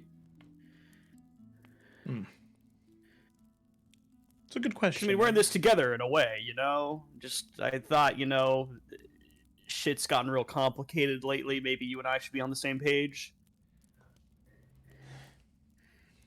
All right, I suppose you've earned that. Especially after everything you've been through so far. So many times you would do what I ask, and you'd do the things that I want you to do without asking too many questions, and I appreciate that. And you've earned it. Thanks. Now, before you judge me, I want you to hear me out. First and foremost. Mm-hmm. My main goal is to replace Asmodeus as God King of the Nine Hells. That's my overall plan. Uh-huh. And she's going to make an insight check on you to kind of see how you're feeling about that. All right, go ahead. 13. I mean, straight up, I would have said no insight check necessary. York's face is kind of like, yeah, I kind of assumed that, even though you never said it. Okay, all right, cool. Like, Eventahalla seems like someone that is too ambitious, just to be like, I'm okay getting my little square of hell and just, you know, watching everyone else. Like, as long as I get enough, like, nah, that ain't your vibe. You're too good at this. So there is part one. Part two is... Part one, okay. Yes, of course, when Big part one. When you take on that title, there's a lot of consequences and a lot of retaliation, as everybody wants to be in that position, to have total control. In the days, months, and years to come, there will be a great war, a great conflict between the forces of this continent, the forces of this world, this entire existence, and the Dark One. There will be many people who die in that time. Right. So, for those that do die, for those individuals not exactly deserving of Celestia, Valhalla, whatever flavor of good afterlife you so choose, any of those souls, the more powerful ones especially, I'll break and bend to my will, so I have the most powerful standing army in the Nine Hells should anyone wish to challenge my rule. And on top of that, I would also like to finish out this blood war once and for all between us and the Abyss. Thus, creating a structured, lawful balance to the negative planes, as opposed to this chaotic turmoil we find ourselves in now. Okay. Are you, like, talking like you're gonna conquer the Abyss, or you're gonna beat the shit out of them so badly that they don't rise up against you again? Or, like, what's the vibe there? Just double checking. Right now, I just want them to understand who's in charge. They can keep the Abyss. It's disgusting. You can try to take the chaos out of the Abyss, but nothing will ever remove it all the way. Right. So they can keep control of it, but I want them to know that should they ever try to rise up again, they will just keep getting beat down further and further and further and further. Until one day, who knows, maybe the Abyss is no more. That's not ideal, but I think the world would do very well with one less Demogorgon, or pick your poison, of the foul creatures that exist in the Abyss. Is there a step 3 to this plan, or just step 2? I think just step 2. I've never been a fan of the material plane. In fact, maybe that's because anytime Asmodeus has ever poked his head out of the Nine Hells to try and do something here, he has immediately got it thwacked and sent back, crawling back to the Nine Hells. So I don't think I want very much to do with any of this, or with the Celestia. I think that God King of the Nine Hells and of the Abyss is a good enough title for me. After all, balance, I think, is appropriate.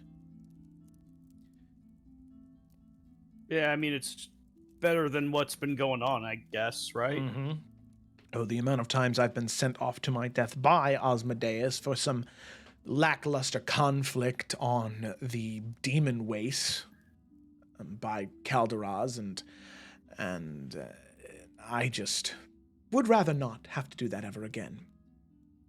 I would like, for once in my life, peace and quiet, with the entirety of the negative energy planes at my whim and disposal.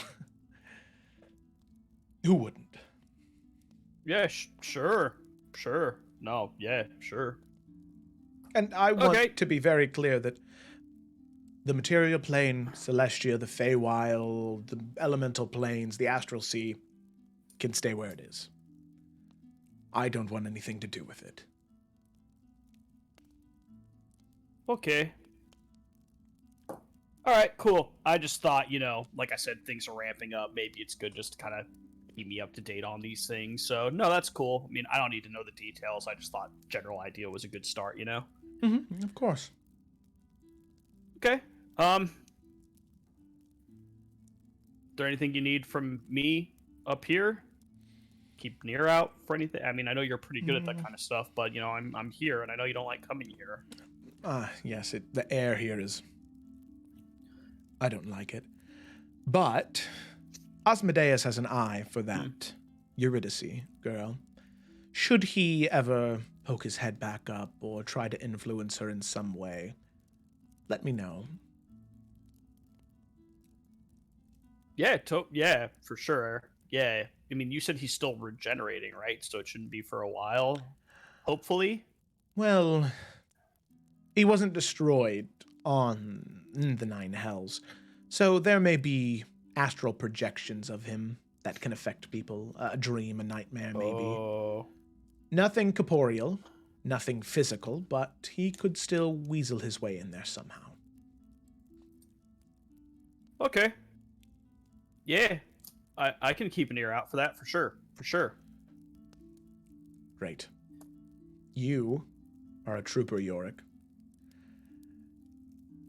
And I'm very happy to have you on my side. Thanks. And out of all the devils that could have had my soul, from what I hear, I'm pretty lucky it's you. In fact, you're the luckiest. I think there's this other girl, Bianca, I think her name is. Well, I suppose things worked out well for her. You've never heard of this individual by the name of Isin. But Isin recently was destroyed, funny enough. Yes, girl was able to destroy her demon devil. Isin was an odd beast, but was able to destroy the demon devil, reclaim her soul.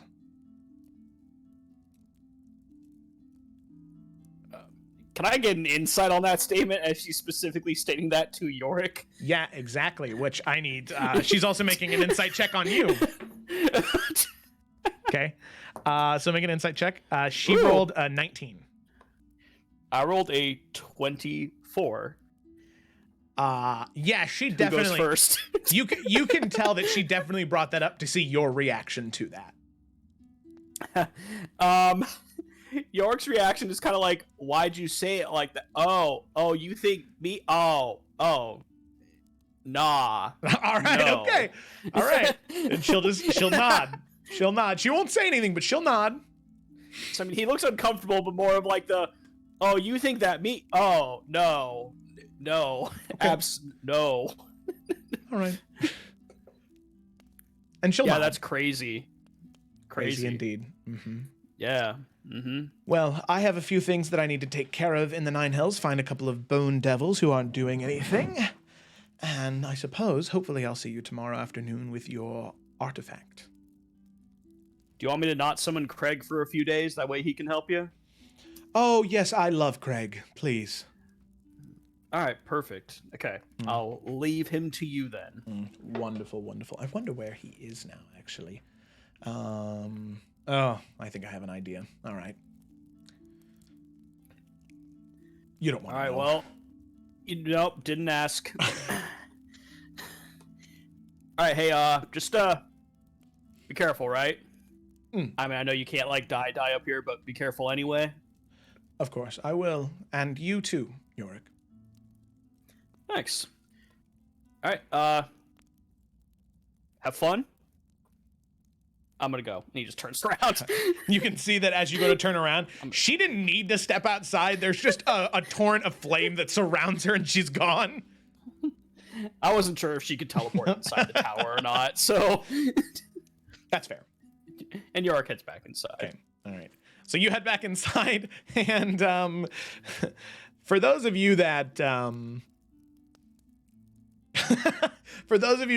you're after your first interaction with the Ventahala, now the second one, you can start to see a little bit more of why Yorick might be the way that he is, especially considering the way that the person who trained him acts from time to time. So Yorick comes back in, no Ventahala. As he enters, does anybody want to say anything to Yorick? For each other. Nalf's just gonna look at York. How'd that go? Great.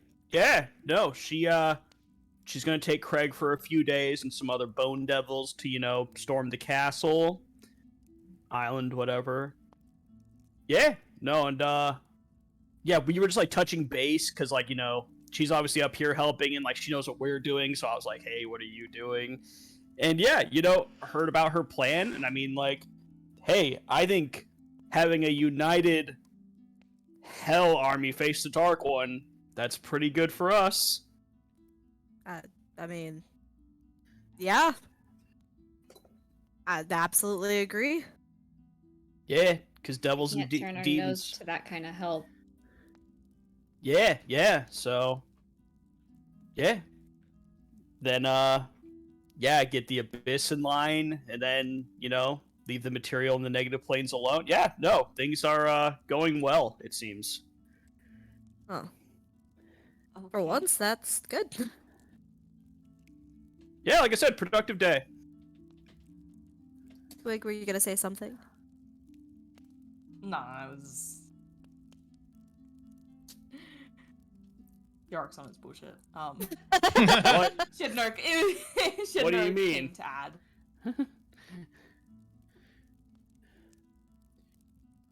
Alright. Well, good job, everyone. Mainly you, Like us? Nalfian. We prepared. I'm sorry. I'm sorry. I just gotta. Are you okay, Yorick? Yeah, why? All right. There was just. I don't know. I'm glad you're okay though. That's awesome. Oh, you haven't met her. Oh, that's right. Yeah, no, this is just... It's a weird relationship. It's just how we talk to each other. Yeah, of course. No, I got it. I'm right there. I had a little bit of an interaction with her. She seemed nice. Yeah, she can be. I mean, she has a short fuse, like, sometimes, but that's only when things are going, like, really bad. Like, she's annoyed at, like, how long, like, the political nature of the Hells takes to, like, really kind of shuffle power around and, like, all that kind of stuff. So, yeah, she's waiting for someone else to take care of something before she can make a play, and she's just frustrated because if she could just do what she wanted, she feels like she'd be making a lot faster progress, which, who hasn't felt that way, right? Yeah, exactly. I completely understand. Bureaucracy. Yeah, I've can be a played lot chess sometimes. before. Yeah. It's like when you got to go get your cart registered at the location in the fantasy world, and lines take forever. Oh It's my just, God, it's a terrible time. At the CMV. Yeah, the CMV. Damn. And like their paperwork's never organized. Like it's just so slow.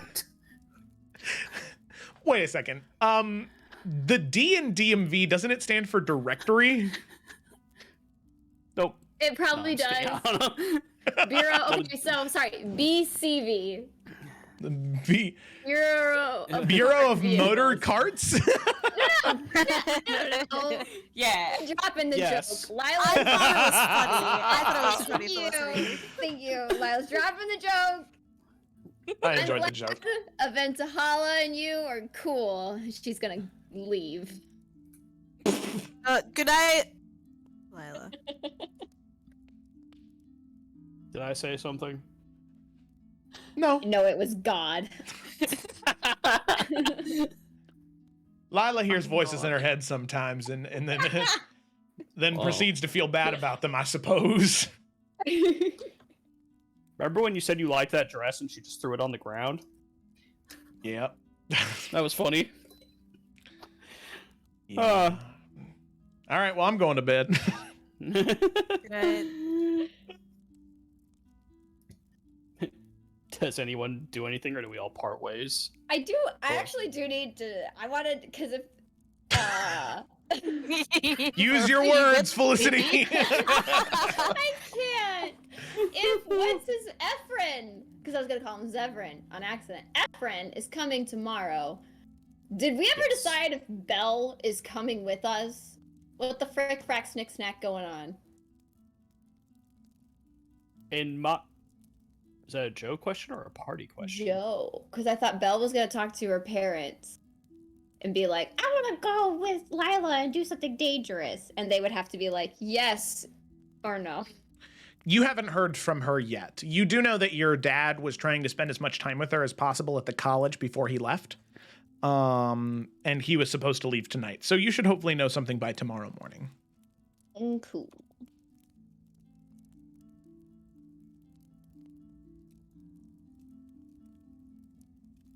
All right. Anyone got stuff for tonight? Talkie talks, anything? Nalf Just would me? just- I was gonna say Nalf would just like kind of say goodnight to Twig. He'll. I think he's been hiding how excited he's been from winning, so he'd probably give her an extra big hug before bed. But there's also been like 80 other things that have happened, so his mind's still processing. But other than that, that is it. Yeah, I think it's late, so I was gonna leave it for tonight. But yeah. It's got a whole last day tomorrow, so. All right. Well, I got a thing. If that's okay with everyone. Absolutely. Yeah. Now! Do your thing. All right. Hey, girl, do your thing. Now Vian's gonna get a ding dong on his door from Yorick. Oh, what? A ding Ah, dong. my favorite dessert. Anybody? Okay, alright, yeah, now we'll let Yorick inside. Yeah, Yorick will walk in. He'll just kind of look to Nalfian, and then he'll just lift up his hands. In one hand, there's a nice bottle of some spiced mead, and then he has 2 glasses in the other hand. And he just kind of smiles at him. Yep. Like, eh? Come on, yep, you're already inside, come on. He'll set the drinks down, and he'll pour his like kind of like a little over halfway full. He'll fill up more of Nalfian's cup, and then he'll reach into his bag and he pulls out a flask. Oh my and god. he pours a tiny amount into Nalfian's and pours more into his own. I don't want to ruin your nightly behavior, but you'll feel that. I made this myself. Should I be afraid? Are you a lightweight? Absolutely not. Then you'll be fine. Most likely. Man, Joe's really set the mood for this moment. No, I couldn't. Felicity, you had Damn. to fucking say something, and then all I could think about was the music was making it seem so erotic, and I was like, God damn. Chat. I was literally looking at your face. It was flirty. I couldn't take it. And it was only because of the music, because with different music, that conversation was fine, but especially the line, Ryan, when you said, you'll feel it in the morning, I was like, whoa! I was dead. Oh my god. All right, Yeah, let's. no. Why does everyone ship these two? Sit in a hot tub. Not too Hey, close. bro. No. 5 feet apart. That's right. Holy I'm sorry. The music shit! was funny. No, it's a Anyway. really good moment. All right, let me just. You could have kept playing the music. I liked it. Nope. Nope. just It so was funny too 'cause we all were erotic. thinking the It same was- thing. I wasn't, but that's okay. I'm 5. Yeah, now Nalfian would kind of cheers Yorick, and he would definitely take a very well-deserved drink. Yorick will drink his own, but he'll watch to see how Nalfian responds to it, which I'll just let you decide. I will say I think it has been a minute since Nalfian has had any alcohol. So you can see his face does like he wasn't expecting it to hit him like that. And remember, Yorick is a classy moonshine kind of guy. Yeah, exactly. Yep. That'll be felt in the morning. They'll be fine. You shouldn't be staggering around at least. I appreciate it. What are we celebrating? What are we? And York looks kind of dumbfounded. Did we not have the same day just now? No, we did. Thank you. And Alpha will just kind of laugh and put his hand on his shoulder. York will look into his eyes. No, I'm just kidding. And he'll continue his drink. So tell me, how do you feel today went? Let's just say I woke up with a plan. Mm-hmm. I had an idea of how it was going to go. And then it didn't. And now we are here. Yeah, I think we all feel that way. I'm alive. Everyone's alive. There wasn't treason committed. I won. Yeah. I think overall, I'm pretty happy. You know, sorry, you said something that reminded me. Speaking of treason, you should probably let Marjorie know that the prince is cool now. That's a good point. I will do that. I'm not gonna lie, immediately. kind of totally forgot about her, so we might want to make sure she's on the same page as we are. I know I'd put my life on it. She won't make any moves, but it's better that she knows that Henry is himself. I mean, for her sake, right? At the very Oh. least. Absolutely. Because, I mean, she's probably been building up to this for, like, months, you know? Yeah. And then, like, everything went to shit on her, so... Yeah. I bet she's not sleeping right now. No, I will try to get word to her as soon as I can in the morning. Maybe even Yeah. send something beforehand. Yeah, that might be a good idea. I mean, Lila can certainly take care of that. Oh. Probably first thing in the morning. Yeah. So I did want to ask you something. Go for it. I mean, like, you and me, we're friends, right? So, I mean, I don't know, just, like, don't take offense, right? Like, I sincerely want to ask this, you know? I will say I'm pretty hard to offend nowadays. Okay. So, I mean, you're someone who... You made some mistakes. Who hasn't? But, like, you know, you were connected to, like, some real bad stuff. Right? Like, that's a fair thing to say? Very fair. And now here you are, champion of the Knights tournament.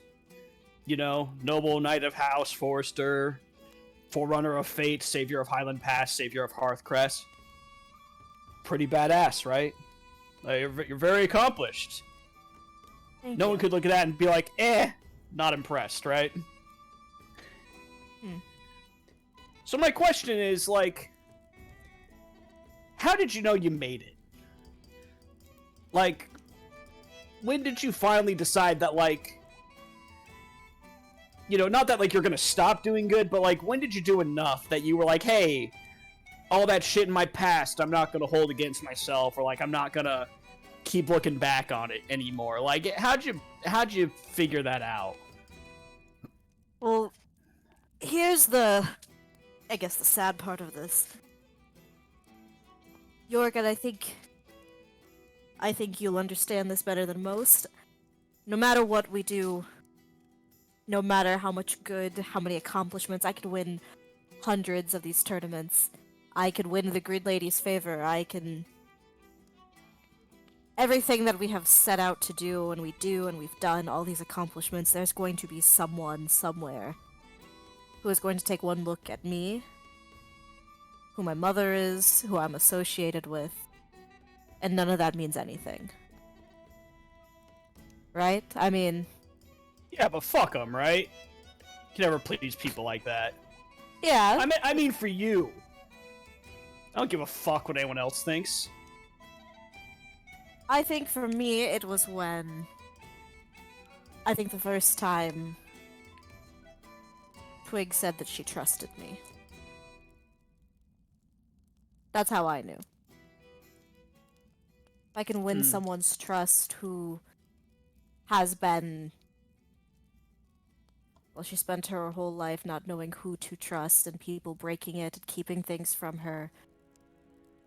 I think that was the moment when I knew I did something right.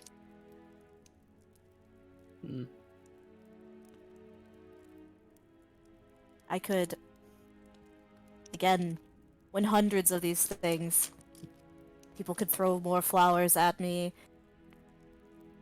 But it is the opinions of my peers, the ones that I love, that's what I care most about. Not to be all soft lad on you, but that's how you know you make it, right? I mean, probably depends on the person, right? That's true. I mean, I will say, it is nice to not have somebody call me a knife ear behind my back.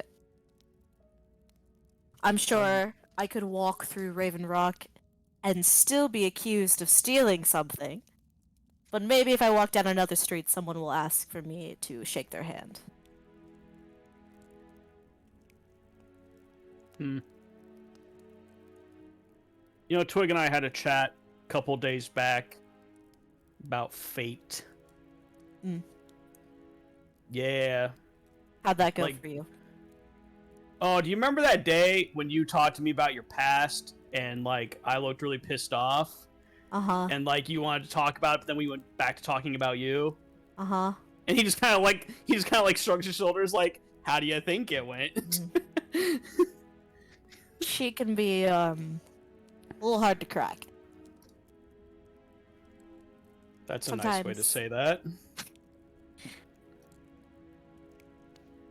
I think she doesn't always know how to express the things that she feels or believes in quite yet. But No, go on, you had a point here? I mean, she was telling me I had bad fate, right? Because of, like, how I ended up, you know? And, like, I don't know, like, I just can't help but wonder, like, you know, no matter what I do, you know, eventually I'm gonna die. And I'm gonna go to the Hells, and I'm gonna do what Event Hollow wants. Which, like, even if it's leaving, like, the material plane alone, the astral plane, great. But, like, you know, it's not great. You know, eventually, assuming that, like, you know, I'm strong now, so if I die and become, you know, potentially an even stronger, like, demon, you know, like, I could live for a long time to the point where, like, I could be down there more than I'm up here, you know? And so it's like, no matter what I do, like, I'm gonna have more of that bad fate than good fate, you know? Do you believe in fate? No, absolutely fucking not. Who told you that this is what your fate is? I mean, that's how all tieflings work.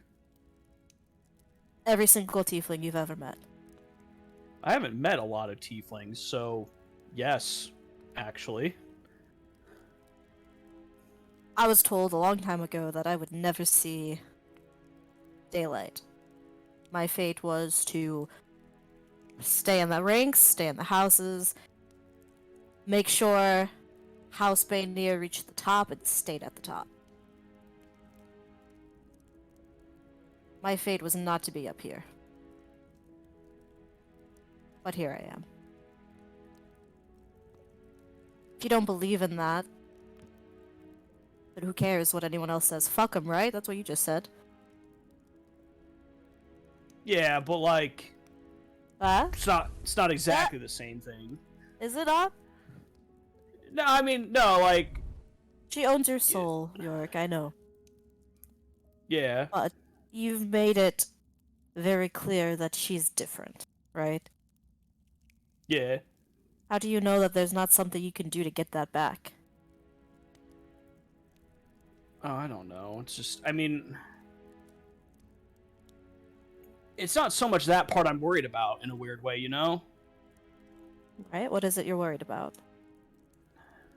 I don't know, like, it's weird, right? Because, like, House and Scene in the Wild Hunt, it's complicated, so if I'm all over the place, I'm sorry. It's weird. It's like, to really super oversimplify it, you know, House and Scene is about, like, constant improvement. Like, being willing to ask questions, look at yourself, and being like, even if this wasn't my fault, how can I make it better? You know, like, don't worry about changing everyone else. Like, you're in charge of yourself, you know? And Right. you can make yourself better and be an example. And, like, that's great. It really is. But, like, there's also the other half of that of, like, I'm never good enough. And it'd be nice if I was, you know? And, like... York, can I ask you a question? Not to interrupt. Sure. To you, what does being a high hunter mean?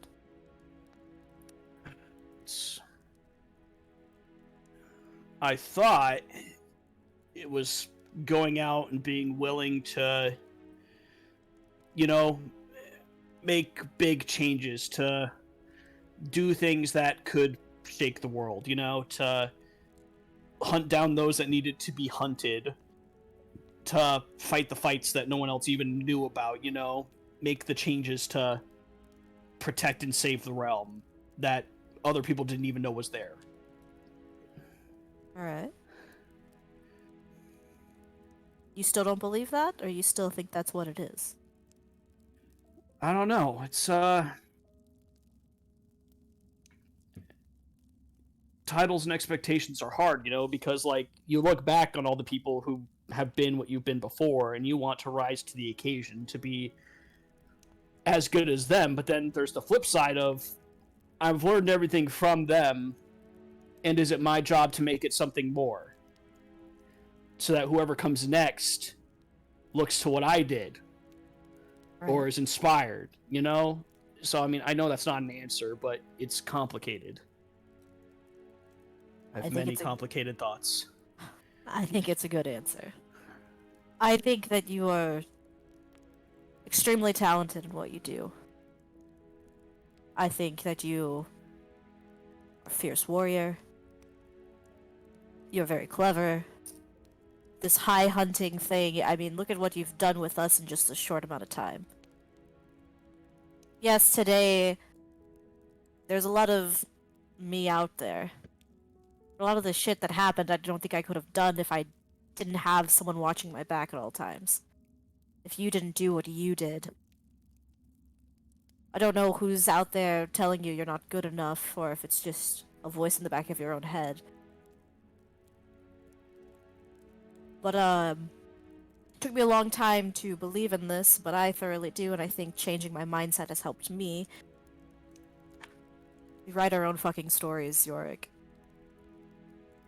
If you want to be better, be better. If you want to redefine what being a high hunter is, do it. That's what you're doing right now.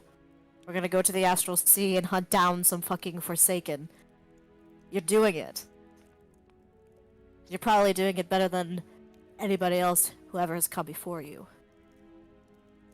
There's always going to be naysayers. There's always going to be somebody waiting for you to fail. There's always going to be somebody who thinks that your fate is already signed and sealed away. We're changing it every day. You're writing your story every day, Yorick.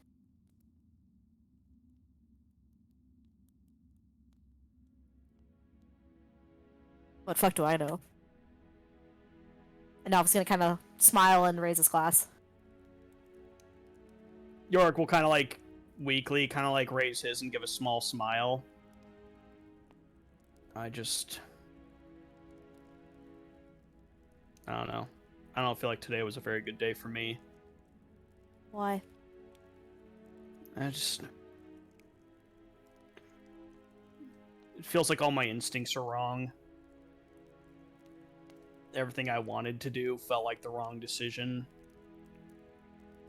And you see, he's very hesitant to say this next part. Go on. I know they probably didn't mean it, but Lila called me a villain, and Yuri doesn't trust me. And I thought I was past that, I guess.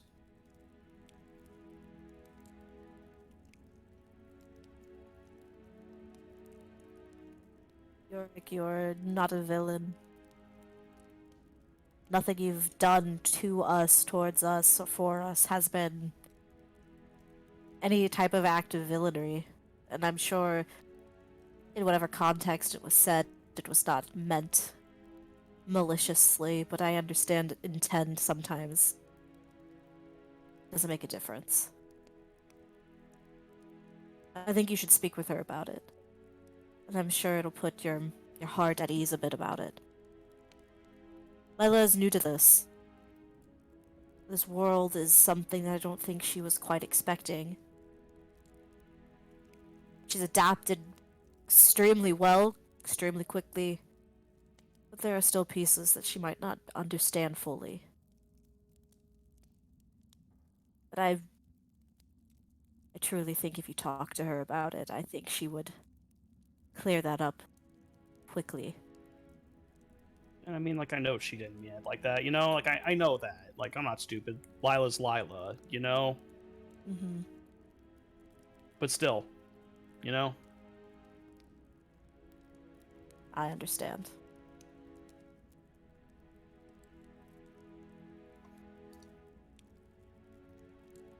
Eurydice is hard to get trust from. It doesn't help that Asmodeus and her relationship was the way that it was. She will come around with time. But again, I understand words sometimes can hurt far more than the sharpest of swords. But you are part of this, Yorick. You are a valued part of this. Your instincts aren't wrong. They're adapting, they're changing, they're becoming sharper, and sometimes we just have to, hell, I don't know, adapt in the moment, mess up a little bit to understand better choices for later. I'm not the best at giving advice, my guy. But I know that I trust you. If you told me the sky was shit green, I'd believe you. You shouldn't do that. I trust your Shit green. instincts. Hey, well, I've seen it. Long story. I think that you just... I don't know. I think you're second-guessing yourself, which we all do. You're no villain in my book, and I trust you. And I know for a fact everyone here does.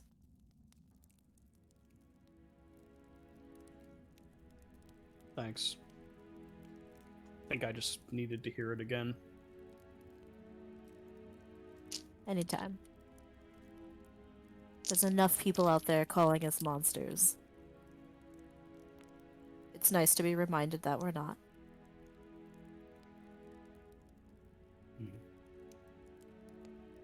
Yeah. York, one more time. Yeah. What does a high hunter mean to you? What do you want it to mean?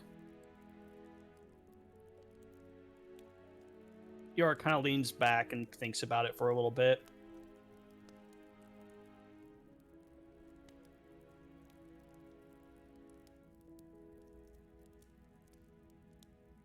I think having the courage to do what you believe is right at all times.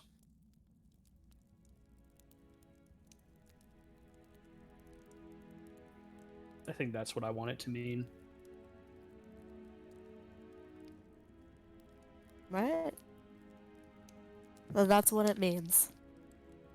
And every day you're gonna prove that over and over again.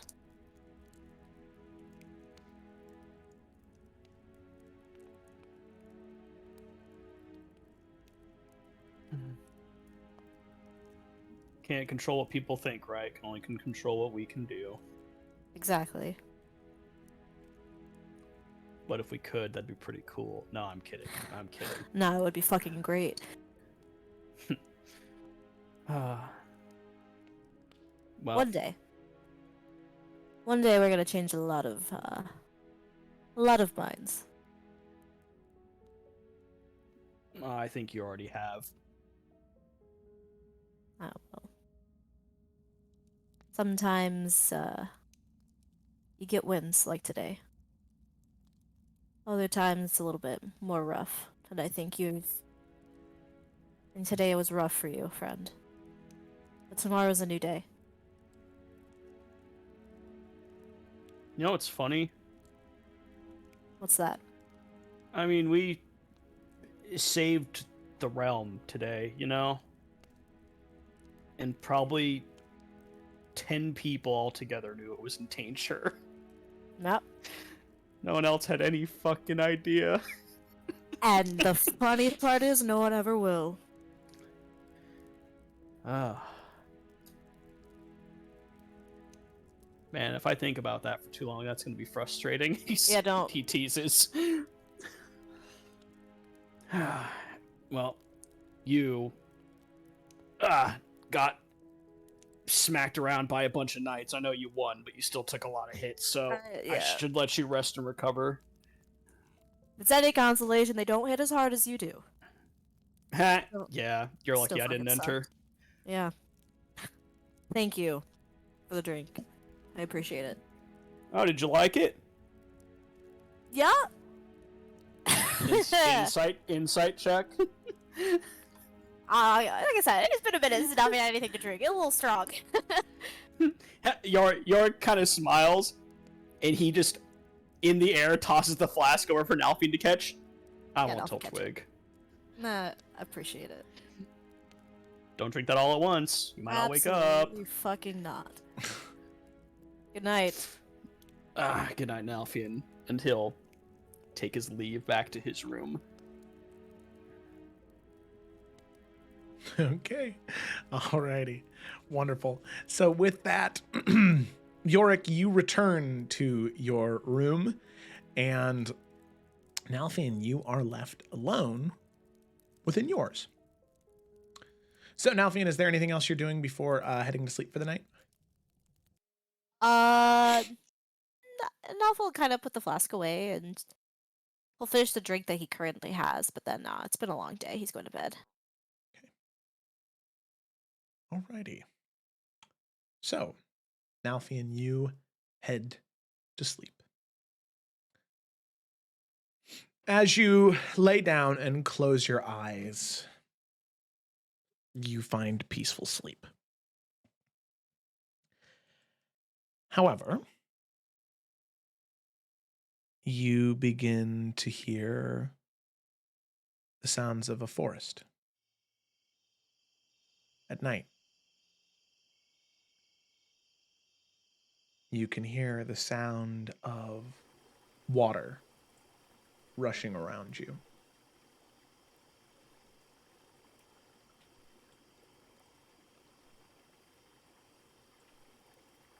And as you sort of roll over and open your eyes,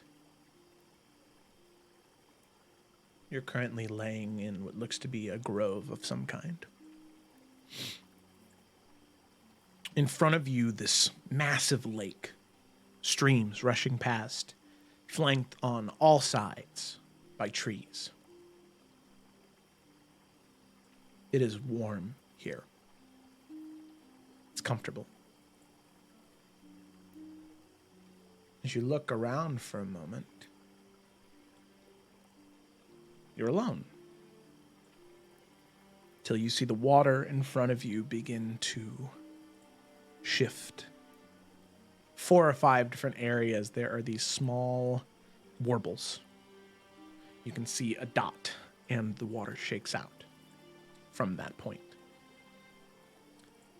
And in the very center of the lake, you can see this ethereal woman emerge. You can see she is a woman of plant and ivy and moss and mud and dirt. There is nothing flesh and blood about her. She's entirely of the earth. As she moves towards you, initially she doesn't say anything. But eventually, she does speak. And her voice echoes as if through a cave, through miles and miles of water, as if the very nature is trying to speak to you.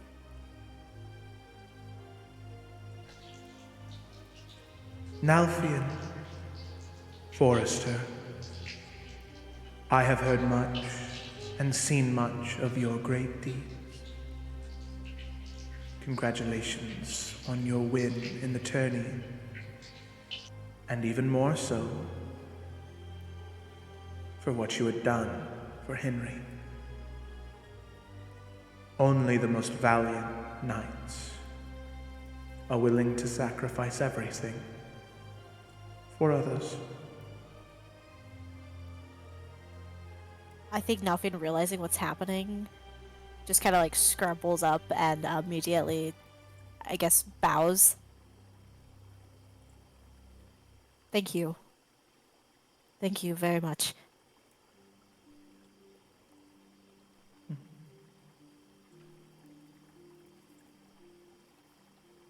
Take this. Keep it safe. Tend it with love and care, and soon it will grow to keep you and your lady safe. Good luck on your journey, Sir Forester. I hope to see you come midsummer. And Nalfian, you can see almost like a fish, just seeing it underneath the murky green water.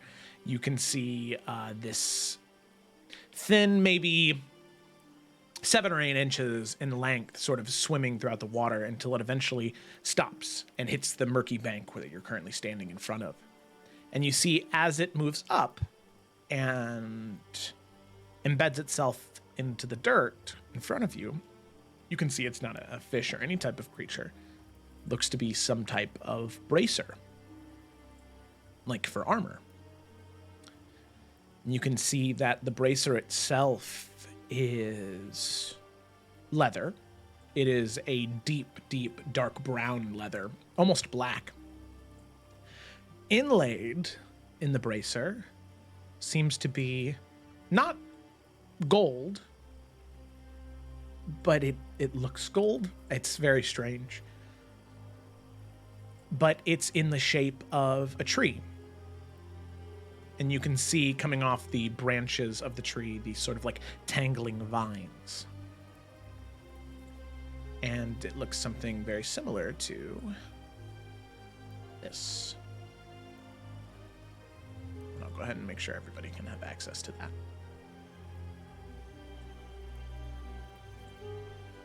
You can see that it's just the bracer, and as you grab the bracer and pick it up and look at it, as you look back up, no longer are you in that forest, but instead your eyes open and you are back in your room. It's colder in here. It's not nearly as comfortable, but that bracer is in your hand.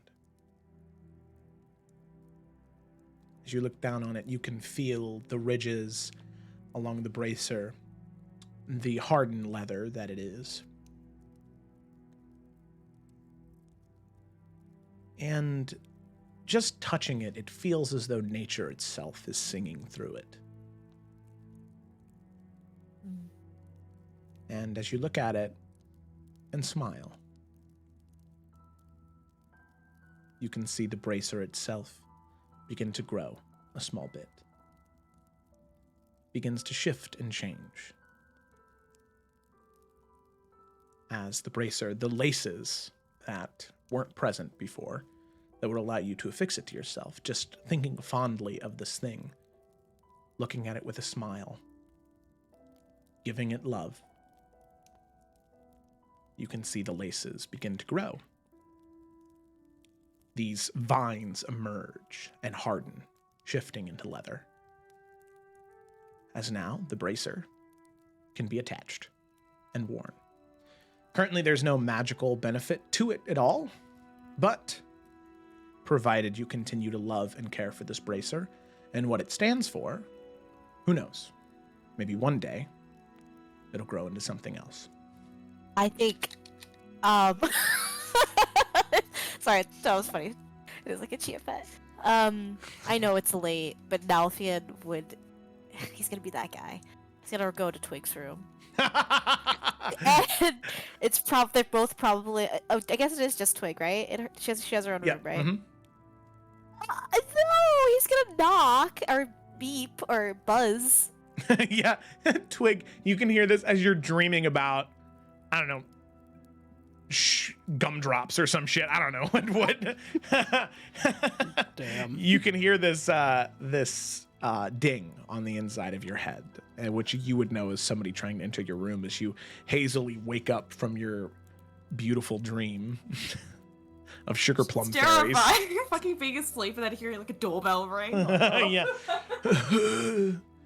Especially when it's like in the middle of the night. But no, she'll let him in. I am so sorry. I know you're probably asleep. Are you alright? Yes, I'm great. And he's gonna go over and give her a really big hug. Are you sure you're alright? Did Yes. something happen? No, nothing. He's gonna like put his forearms out. I was visited by the Green Lady tonight. And she gave me these. And I just wanted to thank you for giving me this opportunity to be here for you. And I'm gonna do this for you, and for Husband's Hollow, we can do this together. And I just wanted to share this with you.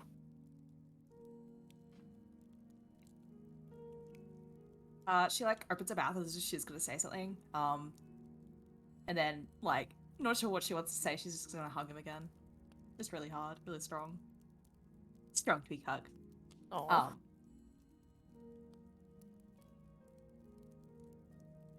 I'm glad you're here. Thank you for saying what you said to the king today.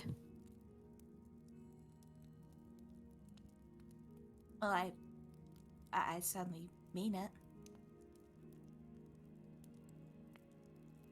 And I know today's been a lot, and I know you're probably tired, but how did it go with the ladies today? Oh,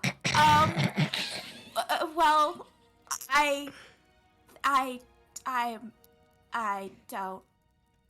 don't really know. I think at least some of them are at least okay with me. I don't really know. In All right. all honesty, I was gonna try and talk to Lila about it. But in the morning tomorrow, it's late. Yeah, you're right. Right. Lila would probably have a way better understanding of that. I just wanted to make sure that it, as much as this win was all about the knights and all that, this was for you and for House Forrester. I just wanted you to know that. Well, I think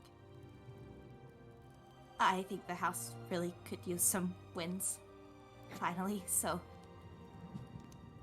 hopefully it's not the last. I agree. Alright, I'm sorry. You should go back to sleep. Yes. It is late. Good night, little bird. I will not interrupt you again. Right. Good night. And he'll give her a little kiss on the head, and then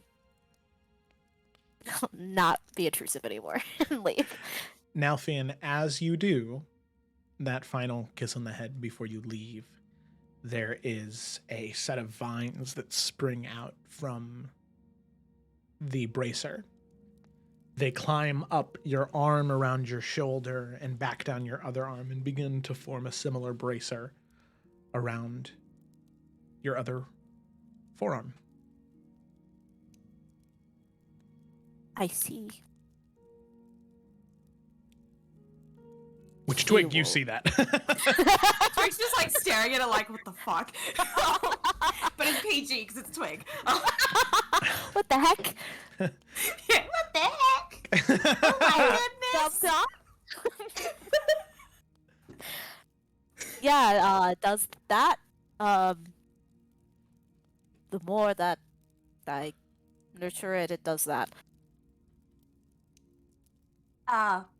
Right, so it's a good thing? then? Yes, this is good. This is Okay. Yes. Now Finn I- has the venom symbiote. I will also make sure to note that he's been hugging her with his left hand and not touching her with his right. Anyway, yes, sleep. Please. I'm sorry. Right, don't be sorry, though. I guess this is a good thing, so I'm glad you shared it with me. Right. Good night. Good night, Twig. And he will actually leave for real this time. Okay. Alrighty. As you leave now, Finn, you head back Please to leave me your alone. room and you Okay. head to sleep. As all of you go throughout the rest of your night, finding a very restful, very refreshing sleep. As all of you wake up in the morning knowing that today is the day Ephron will arrive and all of you will hopefully head into the Astral Sea. That is where we're going to go ahead and take a break. Take a break right there. Thank you so much for watching. For all the new people, the raid earlier and the 2 follows from DM Spuddy and the Witch and Smith. It's great to have y'all stop by. That was awesome. Thank you so much for following. In case you missed any episode and you do want to catch up on the previous ones or you're interested, you can find those on the Roll with Advantage YouTube channel, which are right YouTube right there. You can go check that out there if you'd like. This episode will be uploaded next Saturday afternoon. And like I said, we will be off next week just because of a theater festival. But after that, we'll be back on consistently. So thanks so much for watching so far, and we'll be back in 5 or 10 minutes.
We're back. Okay, so we're gonna dive right back in, picking up where we left off. Our group of adventurers had went to sleep after for the night, after having dealt with everything that had happened on the previous day, getting a well-deserved rest.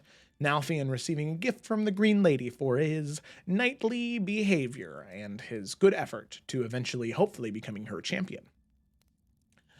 So, with that, we pick up the morning of. All of you wake up bright and early, ready for what is to come on this day. You know, at some point today, on the 28th of Stormtide, last day of the month,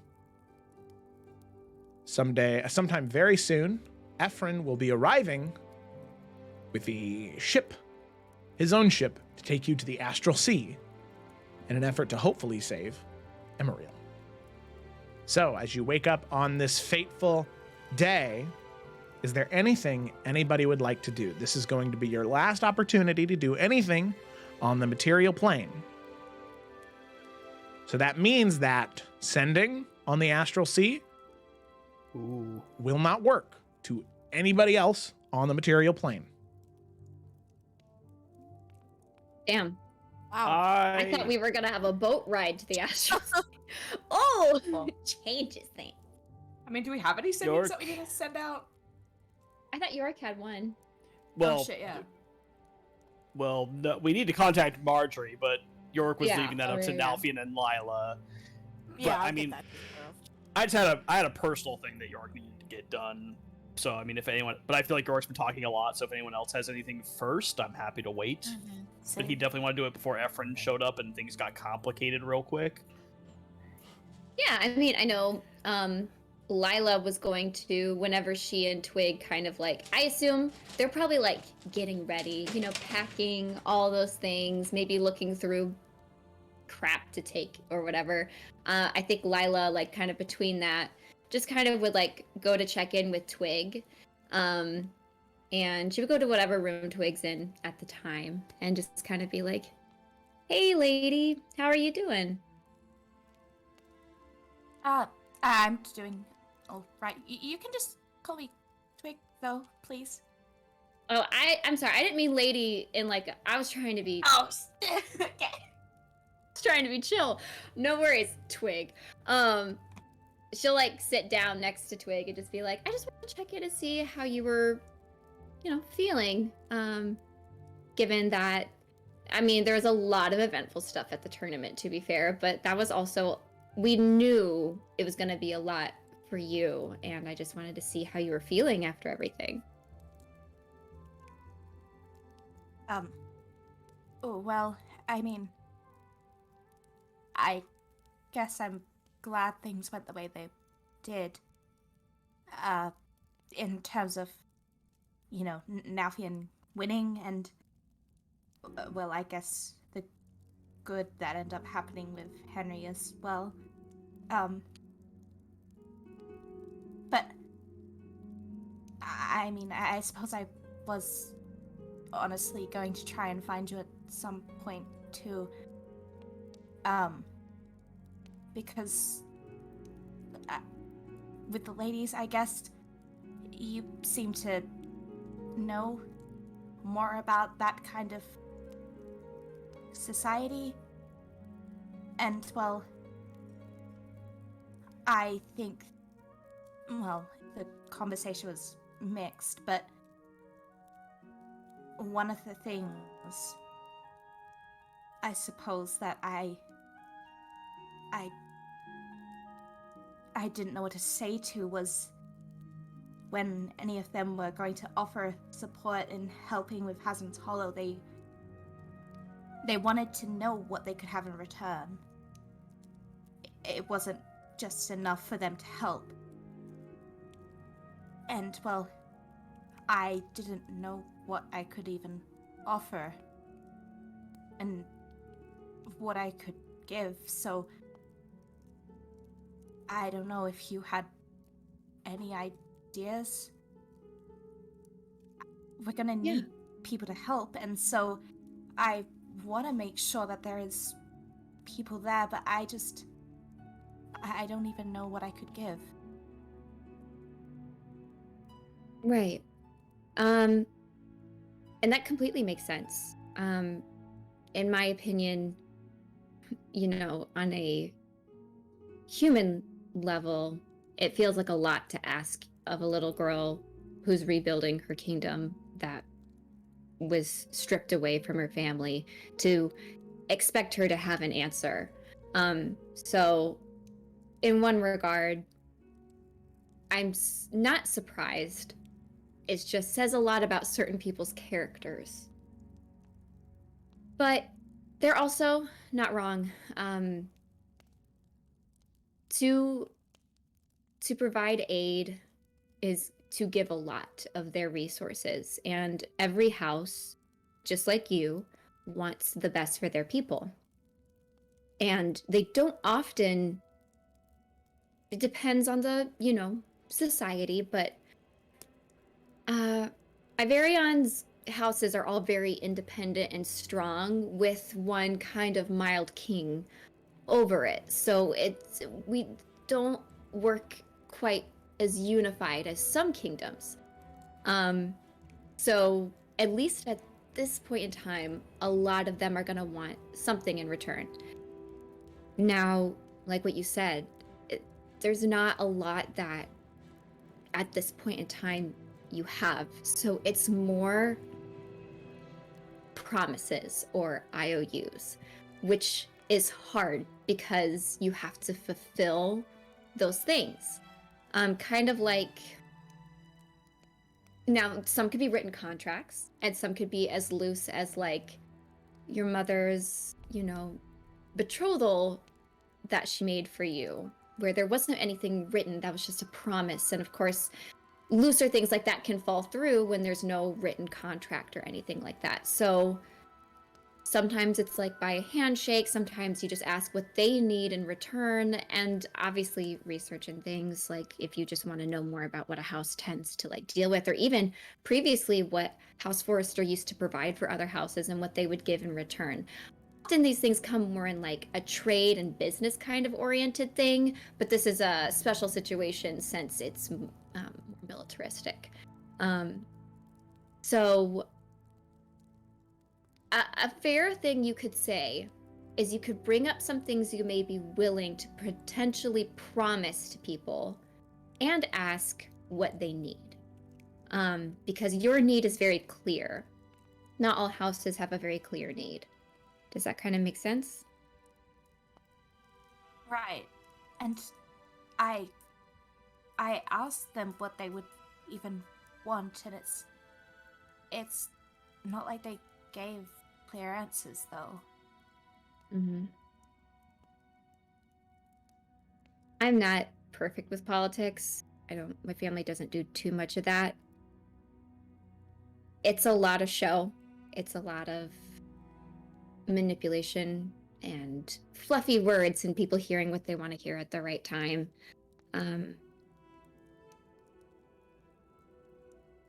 Again, in those situations, you can just provide some options, I guess. What do you know of House Forrester? What was their biggest, what provided House Forrester their name and their legacy? What's something that when you reclaim this land, you could give to others? Well, from everything I've read, it was mainly the service, I suppose, of... You cut out their what? Oh, it was mainly the service of I don't know what you're to help. cutting out for me. I can't hear it. Am I cutting out for anyone else?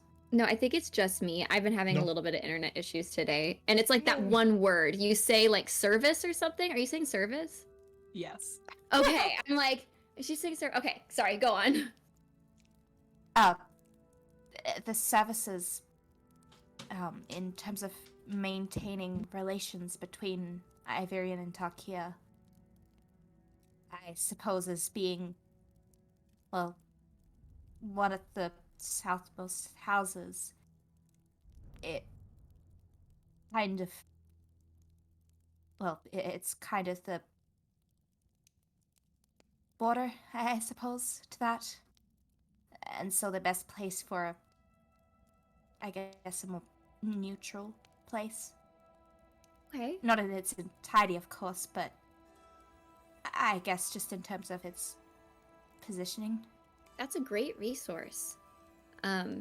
Iverion and Tarkir work very well together, and another reason why, I mean, I was definitely very scared about any sort of war happening, because they're just so, they work in tandem very well.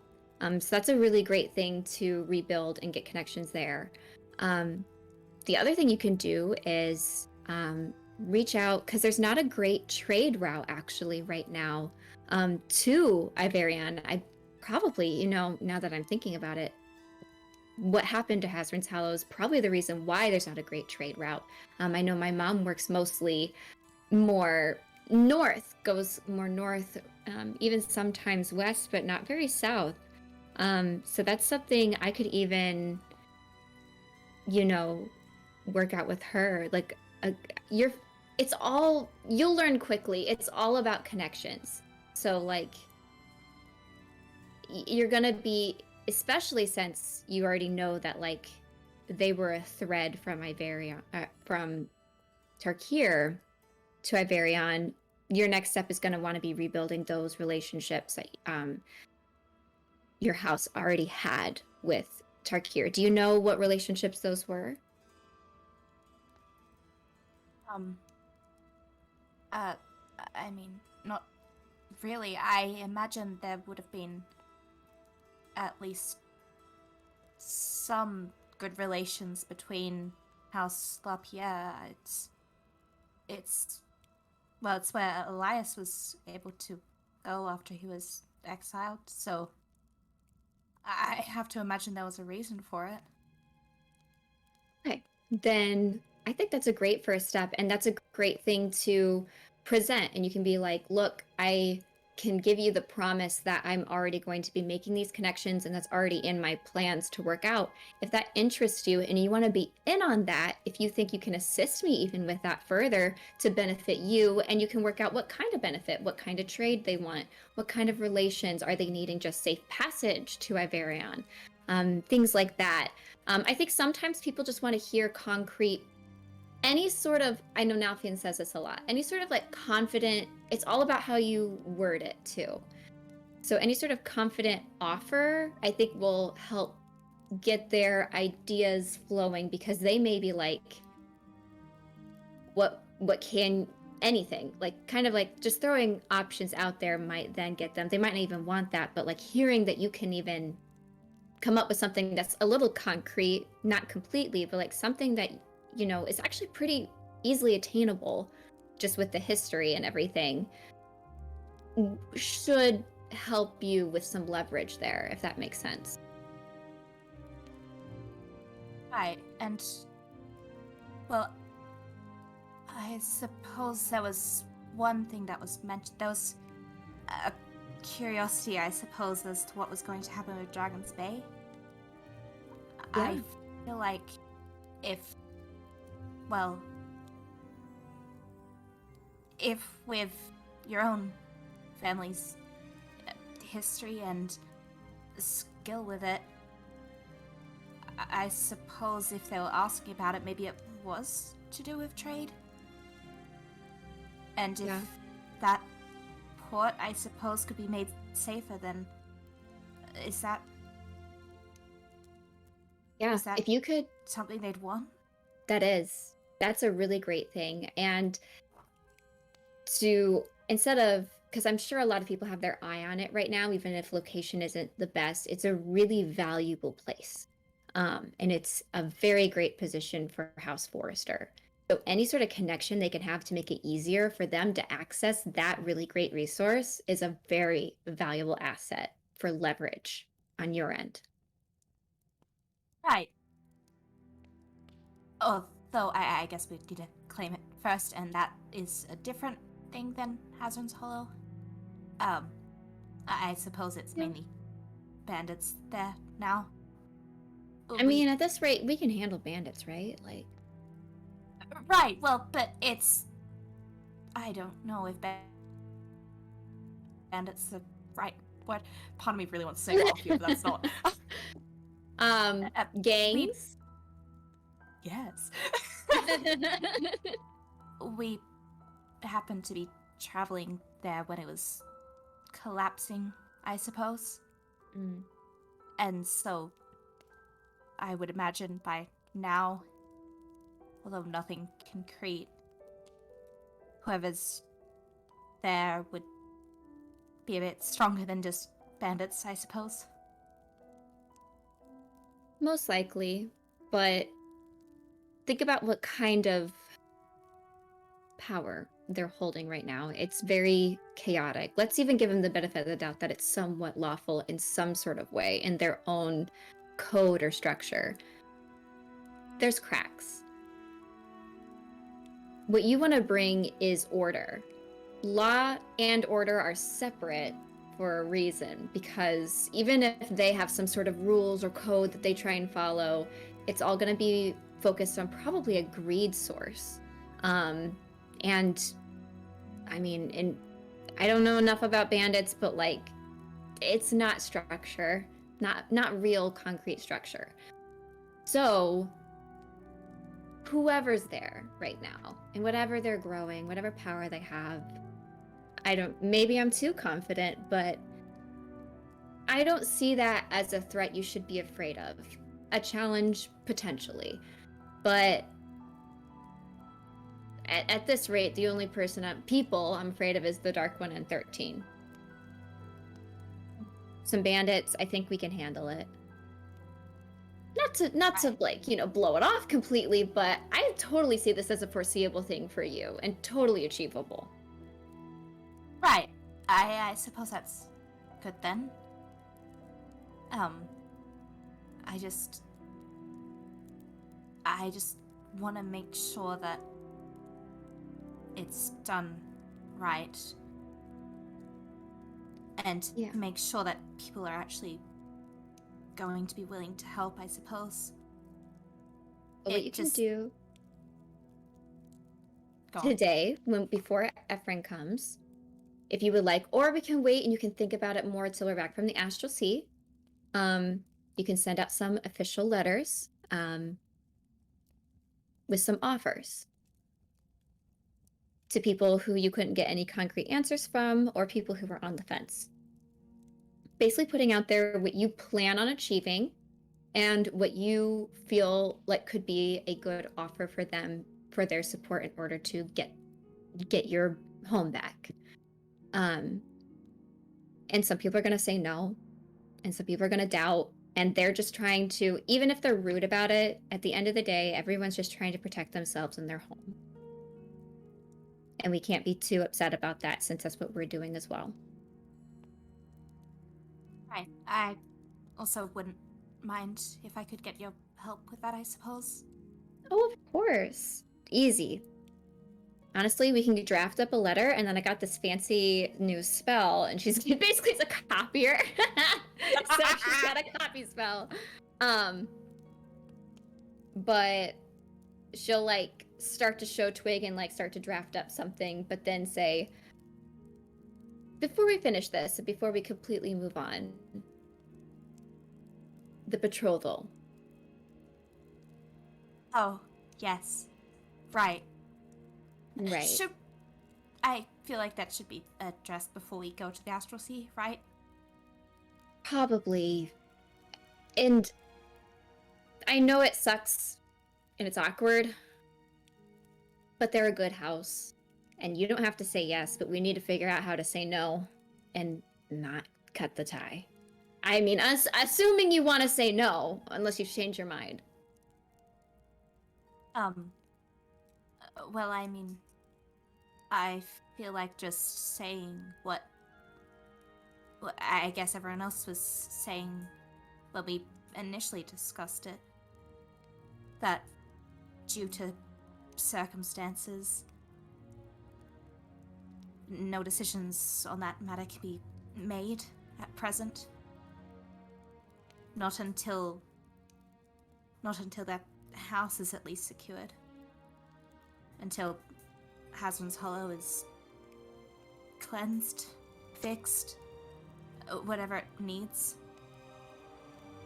Yes, I think that's perfect. And she'll like separately start to like draft up a letter of that one as well.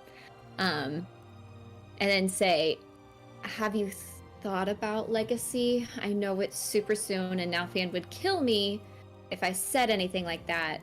And if you haven't, that's fine. But people will ask. And that's the only reason why I'm asking is because people want to know. You're young. They got young sons. You're a new house. It's a lot of new power that's coming into play. He's not going to be the last one asking. Well, I feel the same can be said to any of them as well. Yes, for now, but I guess keep it in mind for later. How you want to have a legacy. Right. I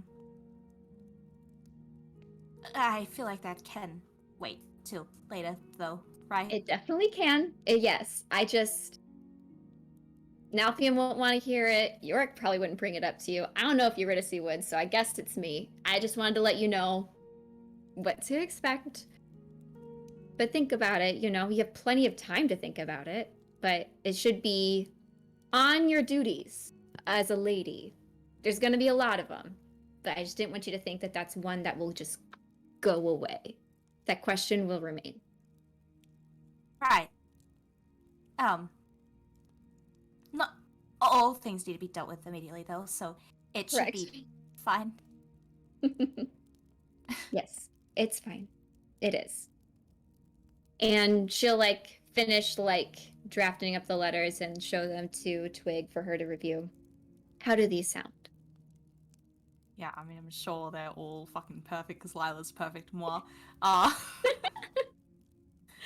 But yeah, she'll just, I guess, be nodding to things. And I don't know if she needs to sign it or something. I don't know. Yeah, probably. And what is the... Probably a signature. Are you wanting to offer Dragon's Bay and Iverion connections, or just one or the other? Did you have any specific concrete thing you wanted to say as an offer, or just kind of a general here's our plan, if you are interested in getting involved in that, we would like your help in return kind of thing? Well, I suppose it would be both. That anyone that's able to help with Hasmond's Hollow would, I guess, then be entitled to the benefits from it. Entitled to having better trade routes, like you said, to Tarkia, and as well as the trade that would come in through to Dragon's Bay. Okay. Perfect. And we'll get it all set and signed. Obviously adjust the names for each letter, different dates and everything. But yeah. Get that nice little fancy old stamper with the wax. Twig needs a signet ring or a Oh, stamp yes. thing. I don't know what it's called. Wax stamp. Yep. I feel like wax stamp's the vibe. We could use Oh, the wax stamp. Tatiana one for now, but we'll get For now, we'll but get you, wax stamp. Yeah, Twig's we'll got to get you a Forrester ring one. that has the Forrester that she can just punch Yep. the letters. Yeah. She'll be sending a lot of letters.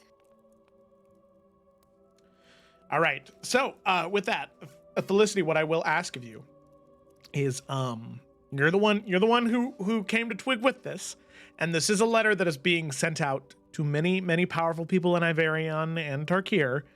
So I do want you to write something up. It can be bullet points, but I want to know exactly what you're detailing and exactly how you're phrasing it.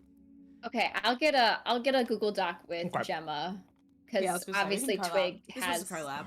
Yeah. Okay. All right, cool. The exactsies here matter. Yeah, no, you're right. Especially Start sweating. we know you in the political war and all that and everything. So Yes. great. It's okay. You guys go into the astral seas, so it's not like it's going to come up Yeah. immediately. But when you get back, there might be some knocking on the door like, hey, what's this? Yeah. Well, just fuck everything up. So we'll see what happens. Okay, but cool. Thank you. Mm-hmm. All right. Wonderful. So, with that, Lila and Twig, you finish up what you were doing. Is there anything else anybody wanted to do? Yorick, you said you had something you wanted to do, right? Yeah, I have a Lila thing, but I know Kayla also said she had something, so I... Oh, mine's very small. Now he just wants to go get a tattoo, baby. Yeah, then you go first. If it's a small thing, you go first. Nah. No, I think he wants to celebrate.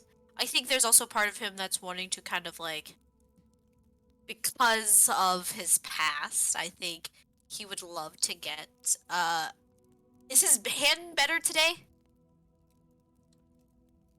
Oh.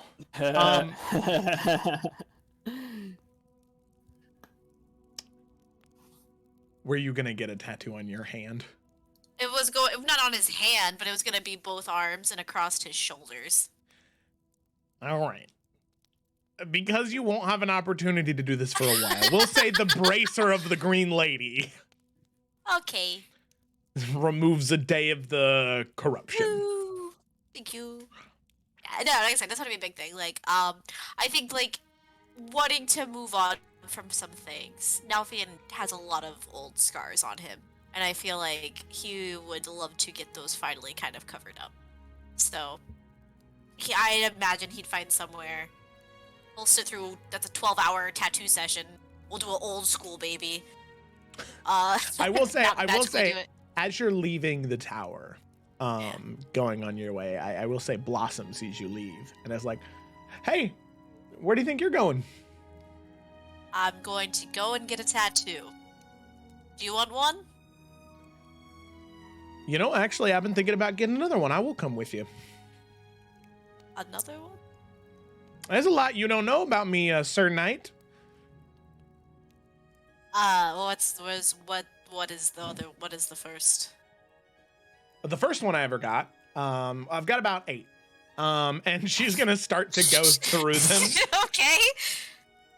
with you. All right. And she goes through about 4, and she's like, the other 4 I can't really Yeah, that's talk all right. about. Yep, all right. That's alright. Alright. Come on then. All right. And she goes with you. Yeah. Yeah. He just like what I posted forever and a half ago. Just like the vines and the roses kind of going across both arms and then over his shoulders and kind of down his back. Mm-hmm. Alrighty. And then while we're in the area, he's gonna get his hair did. Yeah. Well, I will say for the tattoo, you're looking at about 10 gold. It's a lot of We work. could do that. Yep. Okay. They use a special kind of like pale white ink. Okay. Have it very starkly contrast with his skin. It looks really cool though. Cute. Kind of like how Angerboda's is in God of War. Aw, yeah. The lighter tone to contrast. I like that. Mm-hmm. 10 gold has been removed. Okay. All right, and then you get your hair did. Yes. You're going somewhere you can trust them, right? Oh yeah, absolutely. We'll go somewhere where magic can be involved. Okay? Yeah, you Because go he to doesn't the- trust other people with his hair. You go to the bougiest hair salon. So you're looking at 2 gold for a haircut. Oh yeah, man. Well, I mean a hair growth because we're gonna grow on the sides. Yeah. Special transmutation wizards to grow hair. They put like Play-Doh on the sides and they turn it into hair. Now Nalfian's a chia pet. Nalfian is the Chia Knight. Alrighty. That's it. That's all I wanted. Blossom also gets a little update. You guys should have a day out. Nice. Brother Alright. and sister. So cute. There you go. There you go. You guys go get brunch after all of it. After all is said and done. Alrighty. So then we cut back to the tower. Yorick. Buzz Lila's door. Come in. You may enter. He pops in. Hey, what you doing? Yeah. I am finishing up stamping some of these letters for Twig. We're being all official here and sending out some offers to help her get some assistance to reclaim the land. Hopefully it doesn't turn into too much chaos. Hopefully it's just aid and then trade. But we'll see. That never seems to work out in politics. We'll see what happens, I suppose. Yeah. How are you? So What's cool. up? What? I said, how are you? What's up? Oh, I'm grand. Like, can you break for like 20 minutes, or like I can wait for you to finish this because like it sounds important? Oh no, yeah, I can wait. I'm almost done anyway, so yeah, shoot. Sick.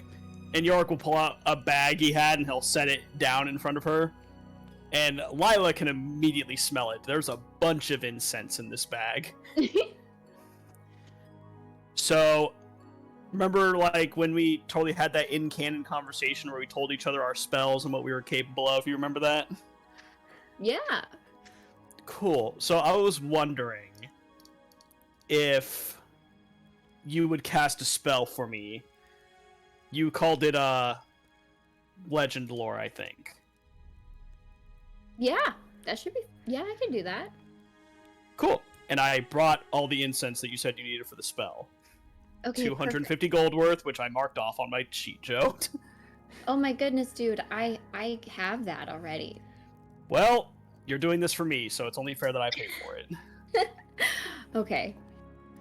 All right, and she will light the incense, do the smudge. We'll say she's smudging the room too, which is for ghosts, but for this, it's for a spell. Sick. And she'll even do some of her like chalk circles and things and start to get everything ready. And she'll say, I think I'm going to cast it through you so you can go ahead and ask whatever you need. Okay.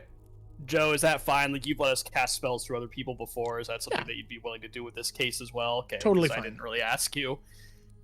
Okay, cool. Then I'm just going to pull it up again just to make sure that I'm reading it right. I know, I was trying to pull it up too. But yeah, so when Lila gives him the go-ahead, Yorick will just kind of focus, and he will speak the name of Intahala.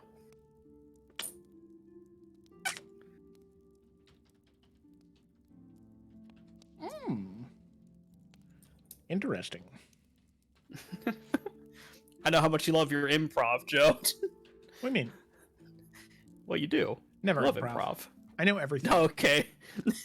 You're pulling up your In Case of Legend Lore box to smash right now? Yep, I am. Sick.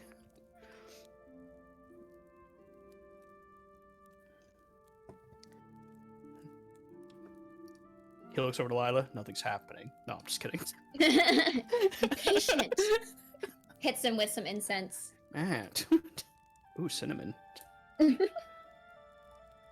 All right.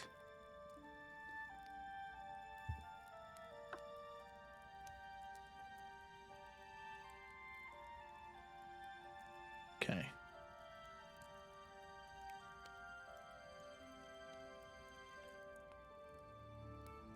All right. So, Aventahala is a person of enough renown and note that you do receive information from the spell. First things first. Secondly, the information that pours in is fractured to a degree, as the nature of any type of divination spell usually tends to be like that, where the nature of the magic tends to be more vague. But instead of getting information or words as if you had read them in a book, you see these flashes before your eyes, these stories. The images that you see look to be painted murals on a wall that move as you watch them happen, but everything is as clear and as identifiable as words written on a page to you, as you see these strange stories play out. you see 3 stories that play in sequential order. The first one seems to be creation, Genesis, so to speak. You see a young woman taken from a grove of trees by some massive entity.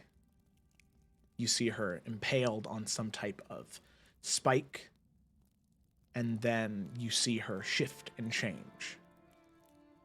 Growing leathery wings consumed by flame and horns emerge from her head. And she joins the ranks of hundreds, if not thousands, of others like her.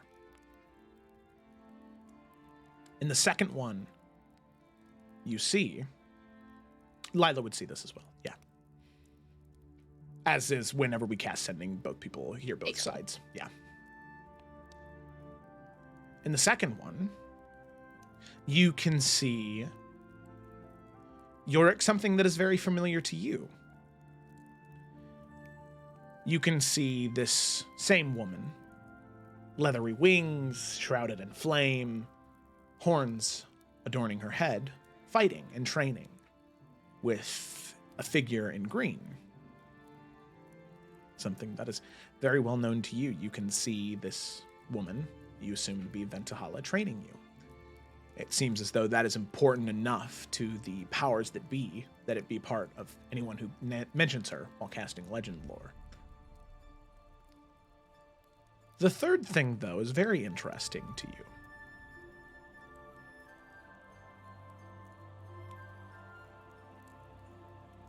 You see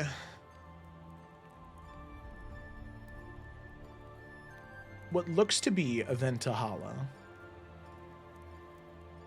with a crown on her head, sitting atop a mighty throne. You can see legions of strange creatures bowing to her. And at her side, you see a strange green devil of some kind standing next to her, wielding a mighty hammer.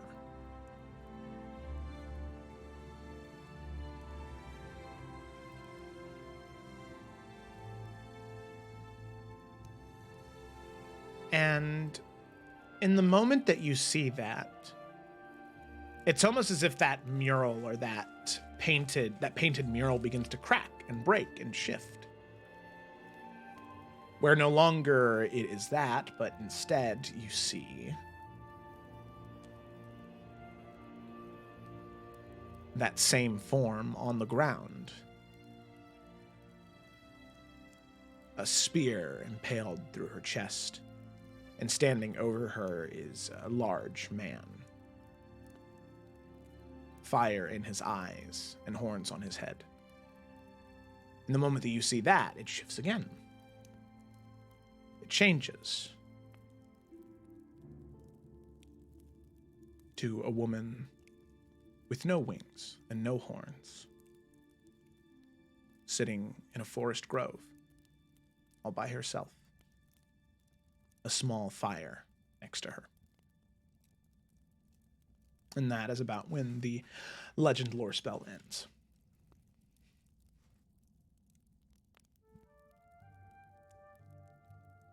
Oof. Yeah.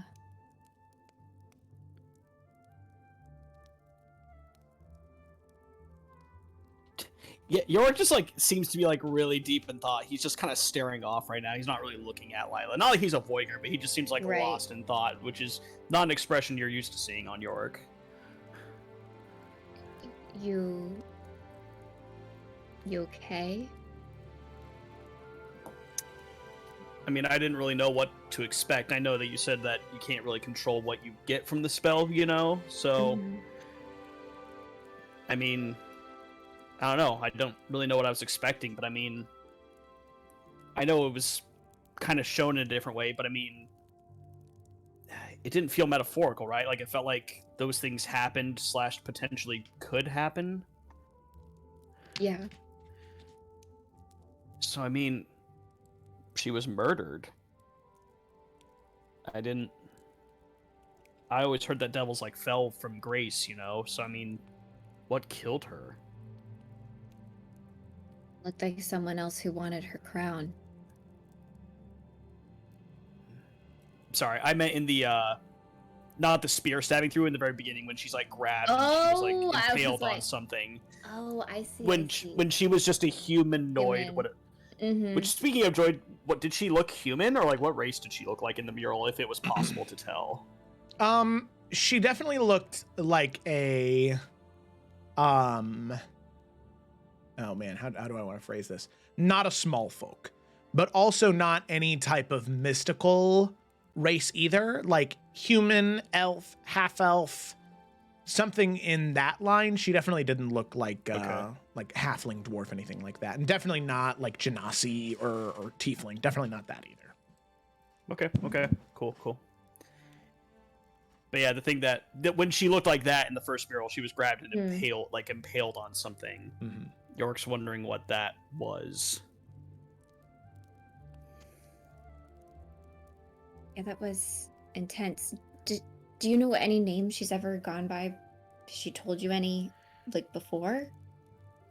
Devils don't know who they were when they were alive. Mm. They're souls that I was told they're souls that fell from grace, but yeah, they don't know who they were. In truth, that's what I was trying to learn from this spell, is who she was. But I mean, and Joe, if this is a reach, that's fine. I'm just curious, just because I can't see the mural. But like, did she just look like a normal peasant woman? Was she like dressed like a warrior? Was she just dressed, I don't know, like in her how she looked when she was humanoid? Did anything about her kind of stick out about her appearance? Yeah, I will say it didn't look like she was wielding any weapons, but it did look like she was wearing some type of armor. I think that's fair to say. But Okay. she was sitting in nature. There's that. Mm-hmm. I don't know, it just... something doesn't feel right here. I mean, I figured, again, fall from grace, like you had to do something really bad. But I mean, it looked like she was just sitting there minding her own business and something just killed her. Well, there's two options there. She could have fallen from grace. That could have been how she died, and she rose to be like a celestial of some kind for her deeds during her life and fell from grace. Or, I mean, I didn't do my best in my studies of fiends. Well, I did my best. What I should say is I actually didn't retain as much. My test scores were great. That's not the point. It didn't hold my interest, so I didn't remember as much, but could she not have been like some sort of holy warrior, and then maybe she was killed because she fell from grace and then rose to be a Ventahala? Is that not possible? It's possible. I don't know. Just something feels off about this. It definitely is not textbook. You're right. I mean, she's not a textbook devil from my experience. That's not what I meant. He was just fucking with you. But Oh, well. But I mean, he kind of means that though, because like a Ventahala doesn't behave entirely like other devils. Like there is something different about her in comparison right. to even not just Asmodeus or Isin, but like even again, like you said, your textbook devils. Like a Ventahala doesn't really follow the system like most of them do. Not exactly, at least. I don't know. Just at some point later, I might ask you to do it again. I'm trying to understand more, you know? Of course, I think that's perfectly natural, as clearly someone who's so undeniably tied to this person, and I don't know, you were in the legend lore. Like, that's not every tiefling. Actually, let me rephrase. it is rare for tieflings to show up to be so significant in a demon or devil's, like, basically summary of their life or existence as that being. Because that's all, it's a long time for them, and a lot of them have a lot of legacies. Like, that's really big. You guys are, your fates are very intertwined. He just kind of nods, but is still in thought. Was not. Like I said, I didn't know what to expect, but it wasn't that. This is interesting. Do you mind if I help you continue to look into this? 'Cause now I'm interested.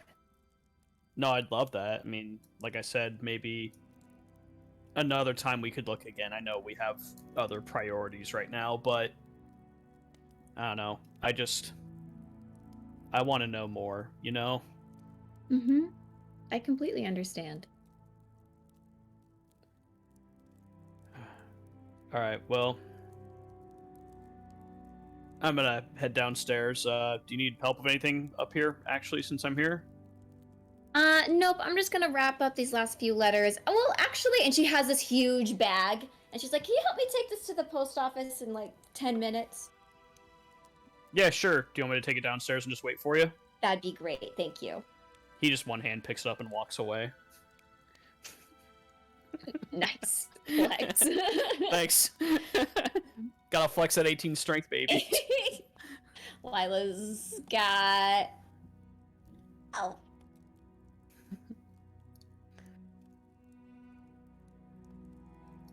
What? I said Lila's got 12. Did that not come through? Oh, I heard Lila's got. And he just like stops. That's why I was like, Lila's got what? That must not have come through. My internet's being a little funky today. I was like, does Lila have like negative strength or something? Like, what was that sound? No, I follow. No, 12. That's not bad. Stronger than most people. The average person, at least. Lady.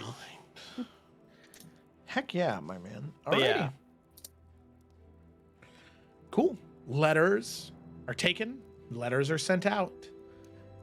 With that, midday approaches. Is there anything else anybody wanted to do? Is Belle coming or not? Sorry. You still have not heard from her yet. Let her come. Oh my gosh. Lila's like doing sending, like, because anyone in my family let me know what the fuck's going on. No? Fine. Okay. Sounds like my real life family. Oof. Okay. So, if there is nothing else, eventually Nalthian Actually, Oh, sorry, okay. sorry. Just because I do not know how long we're gonna be in the Astral Sea for. And this is more curious question, I guess. Because I want to get the pardon for Elias. If I'm gonna be in the Astral Sea, so I feel that's not gonna be the time to do it, and the king is like right there. So I guess probably conferring with Zevran if it's a good idea or not. Like, can I like get a meeting with the king to like discuss things like that? I mean, I guess I'm a lady, but like I feel like there's a lot going on right now, especially with his son. So Yeah.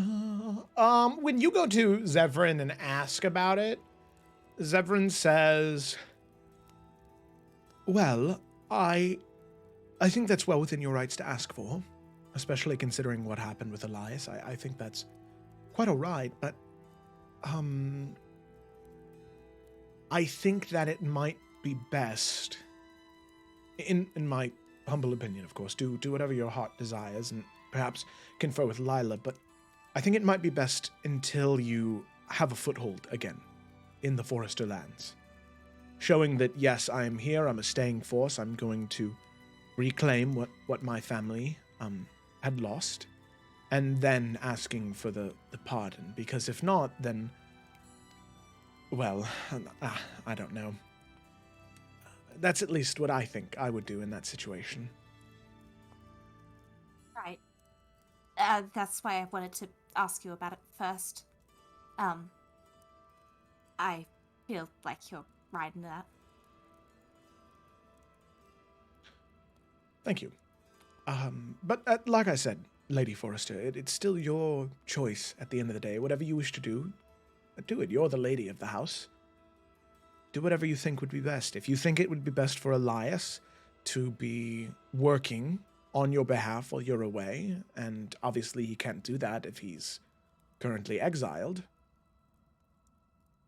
I'm sure that... I mean, even I could use sending, and I could send him a message if you'd like.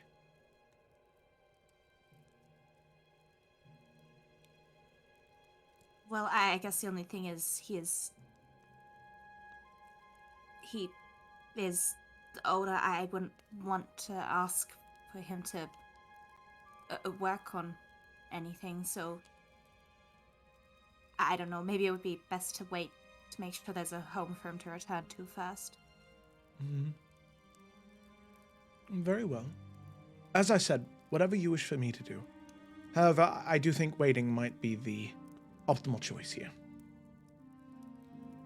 Right, and I think I agree. Well, if you change your mind before we leave, don't hesitate to ask. Of course. Thank you. Mm-hmm. You've Of course. really been a good help. You flatter me, milady, and he'll nod his head to you. Yeah.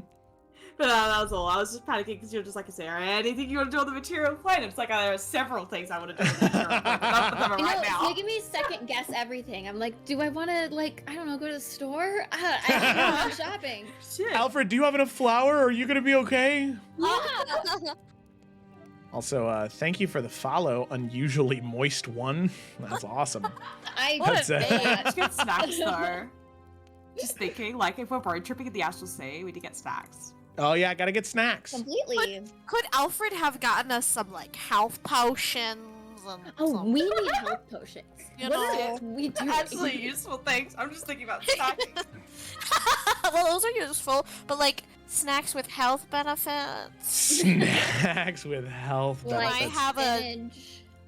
yeah, like a greater Longer lasting good berries, like, you know, you Yeah, just pick up yeah, a store yeah, from the, yeah, yeah. like, All from the right. store, they're like freeze dried. Also, did Nalfin get any funds for winning the tournament that he could use to pay for this stuff?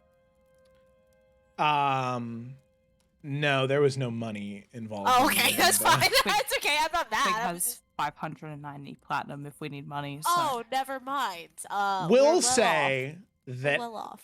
Alfred, as you all are getting ready to leave, your bags are packed. You know, you're ready to go. Alfred comes with a small box, and he approaches all of you as you're sitting in the common area, and he says, "Excuse me, if I may borrow your time for just one small moment." Of course.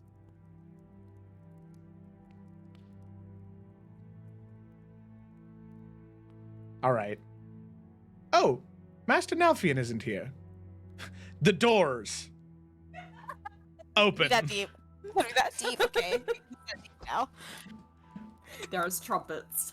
The wind is blowing perfectly. Blossom Ripple. enters doing an air guitar. Okay, Nalfin's here. I just want everybody to see he got his hair did. He was very happy It's about it. beautiful. Thank you. We're all like, ooh, ah. Thank you. Almost as He's not handsome shaven as he's a on good this knight. show. Wait, does we actually say that? No. I was like, damn. Savage. Okay. Alright, I have more hair now. It's great. Carry on. That's for a grand entrance and then. Well, it was ruined because Joe stopped everything and I'm sorry. I've taken too much time this session, What? guys. No, you're fine. It was just No. funny. He has pretty hair. It's fine. Go ahead. Alfred says, "Oh, I love the haircut, Nalfian. It looks, or hair growth. It looks great on you. Thank you. You're welcome." I felt like you were in the middle of something rather important. Go ahead. No, it wasn't anything important. I just got all of you a gift. You see, the house has been rather lonesome lately, as Belle being off at college and most people being gone. I've been quite alone here, and so it was nice to have all of you here, and then I just appreciate all of you greatly. So I know that you're going into danger, so I wanted to get you a little something to hopefully keep you a little more safe out there. And he's going to pull out 4 greater healing potions and 1 superior healing potion. Oh, Crazy. Thank you. that is a gift. Lila's gonna start tearing up and go over and hug him. No, no, I'm don't. gonna miss you. Oh, don't cry, sweetheart. You'll be back in no time. Oh, I know, but what if I'm not? I'm waiting oh to don't turn around say and- that. Stop it, stop it. Stop that silliness immediately. Okay. You'll be fine. You'll be great. Whew. Thank you. Plus, think of the research is you'll be good. able to do for your thesis. Thesis? No, you're right. Oh my gosh. Doctor? Actually, it's gonna be Paper? incredible. It will be. Yeah, it's all right. Dissertation. Dissertation. I always forget that word. You know, Without all right. fail. Always. Oh my god. Good thing I'm never Your going to kid- pursue a doctorate. York heads over to Alfred, puts a hand on his shoulder. Buddy, when I come back, I'm gonna make you my signature dish. I can tell you're gonna love it. Can I know what it is now? Yeah, absolutely. So you know those big wheels of Parmesan? Yeah. Yeah, so you take one of those, cut them in half, you dig a little hole, and then it's a nice pasta dish that you put in there while it's hot, and so the cheese melts while you're eating it. Oh my goodness, that sounds delicious. Oh, and there's so much bread. There's so much Oh. bread. What kind of bread? Whatever you want, man. Oh. Dealer's choice. Ooh. Go for So some you think about it and pumpernickel. you let me know. Of course. Sick. I've yet to try that one with this dish, but we'll see what happens. It's a good one. With this dish, I don't know, but that's amazing. Thank you so much. No problem, man. I'm very excited. Well, now all of you have to come back. We all have to try Parmesan pasta bread bowls. Yes. perfect. Wonderful. Thank you, Alfred. Of course. Well, is there anything else I can get all of you in your last few hours in the tower? Can you tell Trouble and Danny to come to the table? Of course. I'll go get them immediately. You gotta say goodbye. York glances over to Bye, we're not Lila. gonna take them with us. We can take Oh them wait, with us. are they coming with us? Are they? They just. I don't know. they just, That's entirely like, up to Nalfian. suppose? I Train mean, 'em. They gotta do go we need- slack. Bring do 'em. we need a crew to sail? Bring I 'em. mean, Bring it. And they sail. they can do anything. What do you mean? They want a boat to get here, right? So they've got experience. Like they sailed a boat. Also, no. I've flown on a plane many times. I cannot fly a plane. Yeah, okay, but that's different, you know. When you're on a Lila ship, has like never everything's right there. sailed When a you're on a boat plane, either. it's like a high thing. We should break them. That's all I'm Okay, saying. Danny and Trouble enter. Danny, Oh no. Danny's a little upset. He's a little sad. Why? He enters the room. He's like looking down. He's got his hands in his pockets. So Danny? this is it, huh? You're leaving? You're going away? Again? Is this just a Nalfian or Twig? All of you. Yeah, he stands on 2 legs now. It'd be weird if he didn't. I don't know, man. We have to go for a bit. However, I wanted to thank the 2 of you for everything that you have done. I could not have asked for better squires out there. Yeah. I mean, I could always ask what the fuck is the alien's name?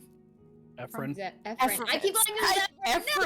Zephyr, Same, I and was gonna call him Everin. Zeph- All Efren. different things. If we could use a couple of people on deck to help us out. No, I don't want to be a burden. Danny, you're not a burden. You've been a great help. I'm sure there's plenty to do on a space boat that you could help with. You think so? And I mean, last time we left on a ship, and you seemed to want to maybe come that time. And so, you know, this time maybe you could actually come. That'd be nice.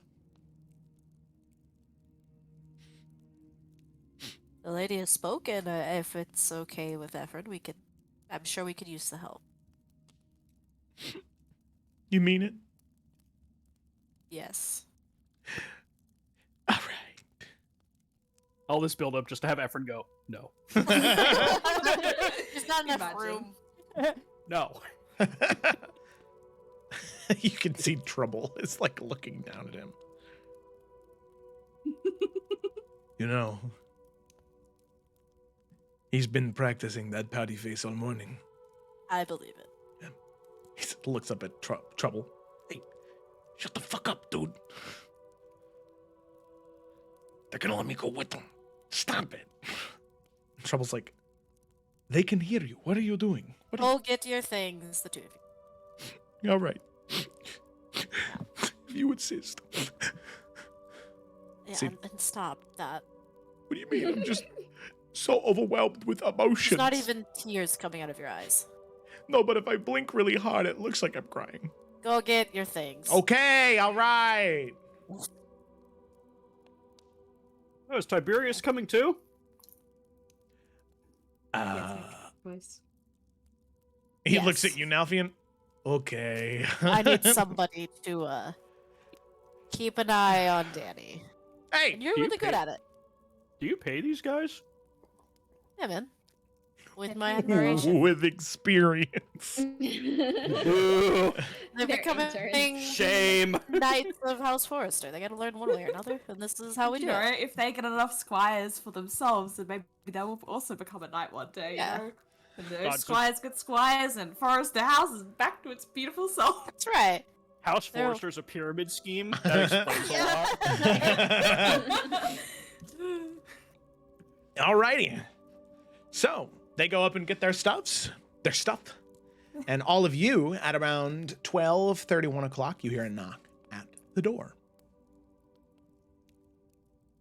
Lila will answer it since it's her house. Lila, as you open the door, you can see Aventahala standing there, and she says, "May I come in?" Absolutely. And she will let her in. Thank you very much. And as promised, and she'll set it in your hands, Lila, the timepiece of travel. Thank you. Mm-hmm. Did it cause you too much trouble to get this? No, not too much trouble at all. It was a lot of undead. Oh, goodness, a lot of undead. But a bone devil may have been lost in the process, but Greg is all right. Yes, Craig. Good. So, Does she look injured at all? not as far as you can tell. Okay. And Well- also, I was able to gather a few things of usefulness to me as well. So the heat, I don't think, will be on any of you. I think it'll be mostly on me. So no worry to worry about repercussions. Consequences fall entirely on me. Well, thank you so much. You really, really helped us out a lot. Of course. Happy to do so for fellow enemies of the Dark One. Well, the work that I was telling you about yesterday, Yorick, seems to have been resolved just a few hours ago, so couldn't have had better timing. That's good.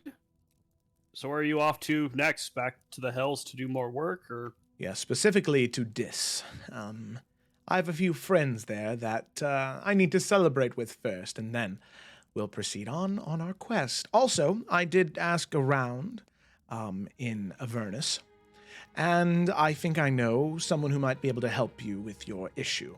There is a very powerful... Sorry, Joe is blanking on what it's called. That's my bad. Shoot. Oh, no. Oh, wow. Oh, wow. No. No. Sorry. Give me 1 second. Make up a word. Yeah. No, there's a specific name for it. Describe the word charades. And it's supposed to be, it starts with a G, I think. Oh, How many God. syllables? A lot, kind of because word is it's it? a type What does of it it's a mean? type of Gargoyle. fiend. Nope. Gregory. Oh, type of fiend? Yeah, Rags. it's a type grass of Pokemon. fiend. It's a powerful type of fiend. It's like a CR13, I think. I'm out of it. Of course I Oh. can I'm just remember like a that. gargoyle. That's all my mind can get. Gargoyle. Garden Um, gnome. Gargoyle. Not Bale. I'm not helpful. I'm gonna stop. Not a Garistro. Durgaloth, A Dragloth, Garish- What was that thing? Dretch. A Tasiki top? Sticky top. What? Marissa Tippy Top. I'm done. I'm sorry. No, that was great. Oh no. Wait, was it not? I thought it was more powerful than this. You guys met one, not you guys, but Felicity, you guys met one in one of the campaigns. It was the guy with the big mouth. Fuck. Which campaign? I think it was, oh God. Oh, it was the Couriers, not the Couriers one. The Colt over, no, Craghammer? Yeah, it was Craghammer. It was the guy who he was, here we go. Nahaha. It Wow. It okay, so it is a fiend. It doesn't start with an M. It starts with an A, but it's an Wow. Amunizu. Among Us? Nope. I would have never remembered that. Same. It's oh God, I hate that it took me this long. But it's one of these bad boys. If anybody's familiar with it.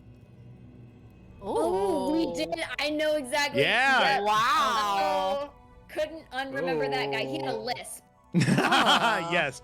So Yeah, he did. Look at that mouth. she says, so I was able to ask around, and I have an old acquaintance who lives in Yaquai, the city of pain, in the Astral Sea. His name is Zalzan the Bottom Feeder. You can find him in the Bloody Burrows, located, the city of Yaquai is located,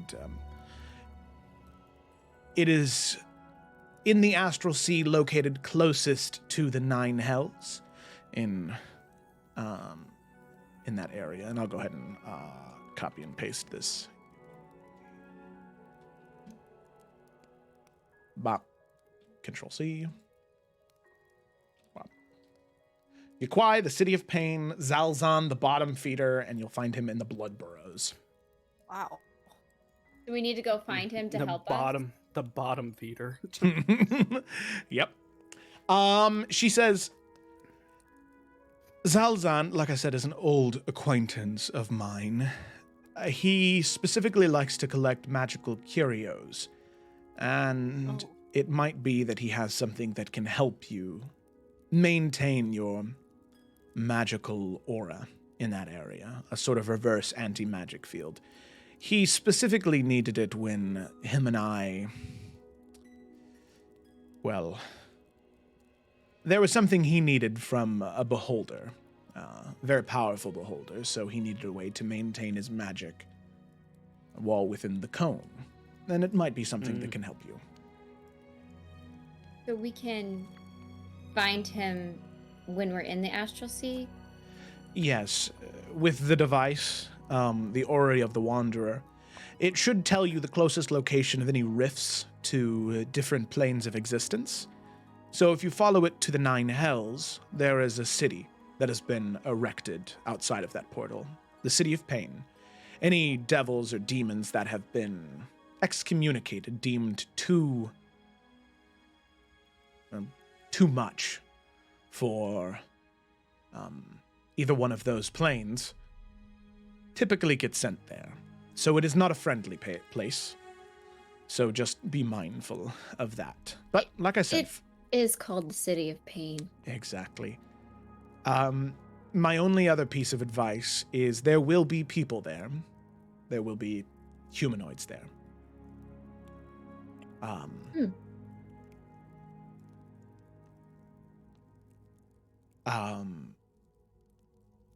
You all can enter freely, being travelers of the Astral Sea.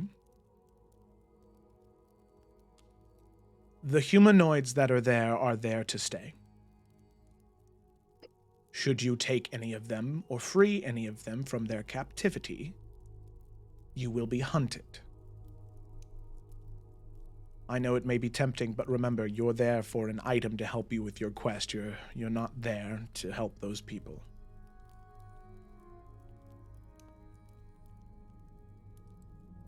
Right. And I know that may be hard for some of you, and I do not mean that as an insult. That type of charity is something this world needs most of the time. But that place in particular, you need to shut your heart to it. Do you understand? Got it. All right. Good luck, and I hope you find whatever you're looking for in this non-magical pocket dimension. Very well. Farewell, and enjoy, Yakwai. And unless there's anything else, she'll leave.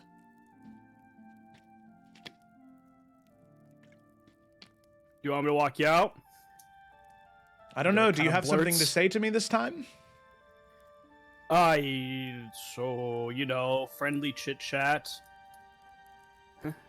All right. And she was halfway to the door, but she waits there. Like, she can see the door. Yeah. He'll walk her out. Alrighty. So the door opens, and she steps outside, you standing there next to her. Hey, so yes. yeah, quick question. So obviously, like you said, there's like a power gap vacuum with Osmodeus kind of out of the picture, right? Mm-hmm. So, I mean, kind of who were like the big devils trying to step up to take his spot, right? Like, them, I assume? For the most part, yes. Okay, cool. Any of them particularly known for using a spear?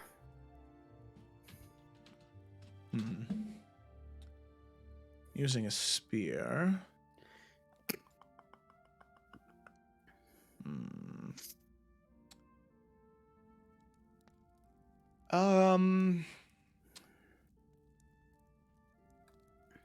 She thinks for a moment. There is one in particular, the Archdevil of Malbolg, Glacia. Technically is the daughter of Osmodeus. Why? Okay, listen, I know you and me, like, and you're struggling to figure out how to say it. Like, you don't talk about yourself much, right? You usually only kind of answer my questions when I occasionally have them. Right? Mm-hmm. So, I wanted to know a little bit more about you, so I may have turned to some magic that showed me some things. And, I saw, like, you and I training, well, it was a warrior in green with horns, so he kind of motions to himself. Mm-hmm. And then, it kept moving forward, and I saw, like, a bunch of different, like, clearly future stuff, And one of them was, you on what I assume is, like, the capital THE throne. Mm-hmm. And I was standing next to you, and there was just, like, a horde of, like, demons and devils just, like, worshipping at your feet and, like, bending the knee. There was also one with you on the ground and a spear through your chest from another devil. So, this, I forgot her name because devil names are hard. This daughter of Osmodeus. What was her name? Glacia. Glacia. You guys ever interact, or do you just kind of know of her? Haven't had the pleasure of interacting yet. I just, I don't know, just, be careful. I mean, I know you always are, but just, like, if you think she might be onto you or something, or something. Very interesting. I will keep that in mind. Thank you, Yorick. Can I get a general insight check on her? If she's, like, curious, if she's pissed, if she's anything? Yeah, make an insight check. 17? 17. You can tell she's not thrilled by the news, but you're not sure if it's because of her supposed death or if it's because of you using that magic. You're not sure which, but she's definitely not pleased in the current moment. Are you mad at me? I feel like you're mad at me. I'm not mad. Huh? I'm not disappointed either. I'm just curious. About? What called you to do that?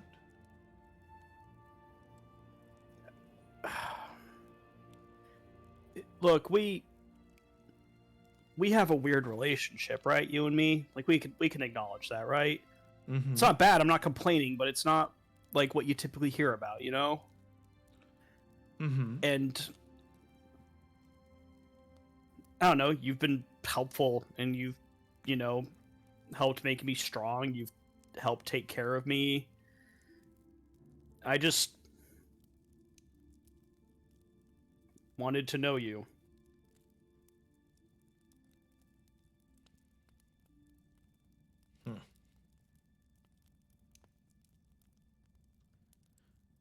You already do know me, Yorick. You know Aventahala. There's no need to try to discover anything else. Anything before Aventahala doesn't matter. It's not who I am. Good luck in the Astral Sea, Yorick. Stay safe. And with that, she's not going to wait for a response. She's just going to shift to flame and disappear. Yorick kind of like lowers his head. And he'll walk back inside. Mm-hmm. Okay. Alpha's just showing everyone his tattoo. Ooh, that's really cool. Hey, and it goes all the way around, and, you know, his hands are looking much better today, so I was able to get both sides done. Oh, yeah. Oh, by the way, and she's gonna pull out, she's been meaning to give Nalthian a glove. And it's like a nice leather glove. Like, here, it's just, you know, so you don't accidentally forget. Thank touch you. somebody. Well, okay, you see, last night I was visited by the Green Lady, and she gave me these bracers here, and it took away the weird necrotic stuff that was happening. But you know what? I love this glove, and I'm gonna wear it anyway. You don't have to. It's not that big of a deal. He's already putting it on. Okay. You know what? It's perfect. Okay. Goes with the new hair. Definitely meant for a purpose, but that's fine. Nalthian's a glove guy now. Yeah, Right. he's like Michael A Jackson single, on a one. singular glove. Yes, thank you, Lila. I You're appreciate you. welcome. Cherish it. It's I will. as good as what the Green Lady gave you, clearly. So. Hey, you know what? It came from you, so it is. Oh. Kiss ass. Sorry, York. I couldn't hear you over my new hair. Thank you. Yeah, I believe that. That's right. Oh, shit. Hey-oh. Them Oh. fighting words. Got him. Was that you, Kayla? No. Oh. Was that you? Something just fell. Oh, one of the swords fell. I am Alright, the that's cool. box ghost. Hell yeah. That's scary. Don't say that. Beware. All right. Sounds good. Cool. So is Ephraim supposed to show up outside, or are we supposed to meet him somewhere, or how does that work? I don't know. I'm still waiting on my family to get back to me. Oh, about what? I don't know what's happening. If Belle's coming with me, if she's staying with my dad, they could say goodbye too. That could just be cool. Mm-hmm. Did you send them a message? Yep. Are they okay? Alfred? Do you know what's going on? No.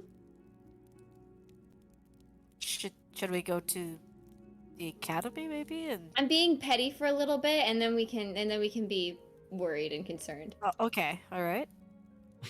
I mean, it's not like they're just ignoring you, right? I've done it before. Oh. I thought we were on a whole new leaf, though. So. Well, maybe something is wrong. Oh, maybe. Well, now I'm Or feeling guilty, maybe- you guys. I feel like we should just check at this point, right? Yes, I definitely think we should check. Maybe it's a surprise going away party, and they're leaving you in suspense. They weren't at the tournament at all? Did we not see them?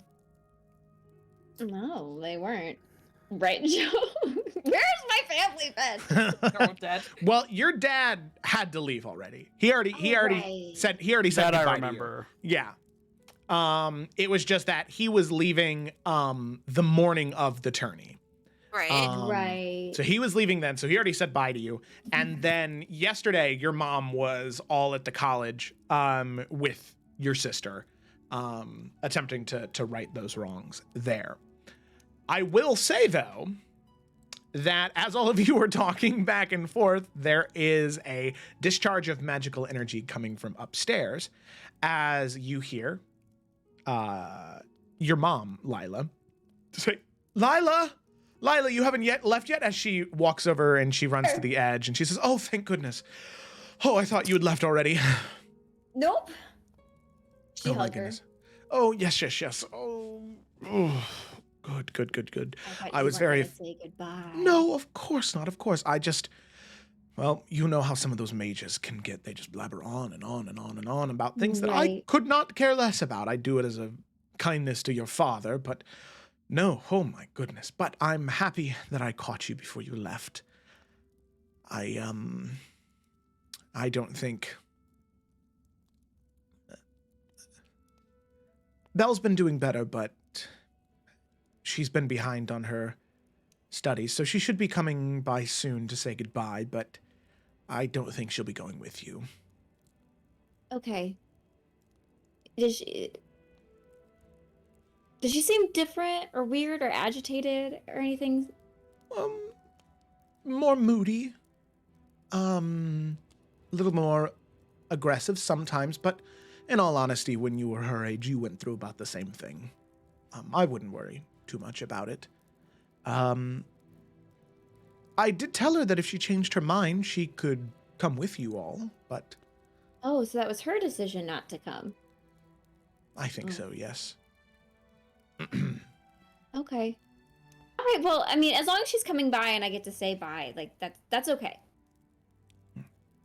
She should be here soon. She needed to speak with one of her professors before she left, but as far as I know, she should hopefully be here soon. Sadly, I won't be able to see you away as I've been gone out of the city for far too long. There's several things I need to take care of in the city. I'm really sorry that I have to go, but you know how Okay. things work around here. If I'm not there for a couple of days, everything starts to fall apart.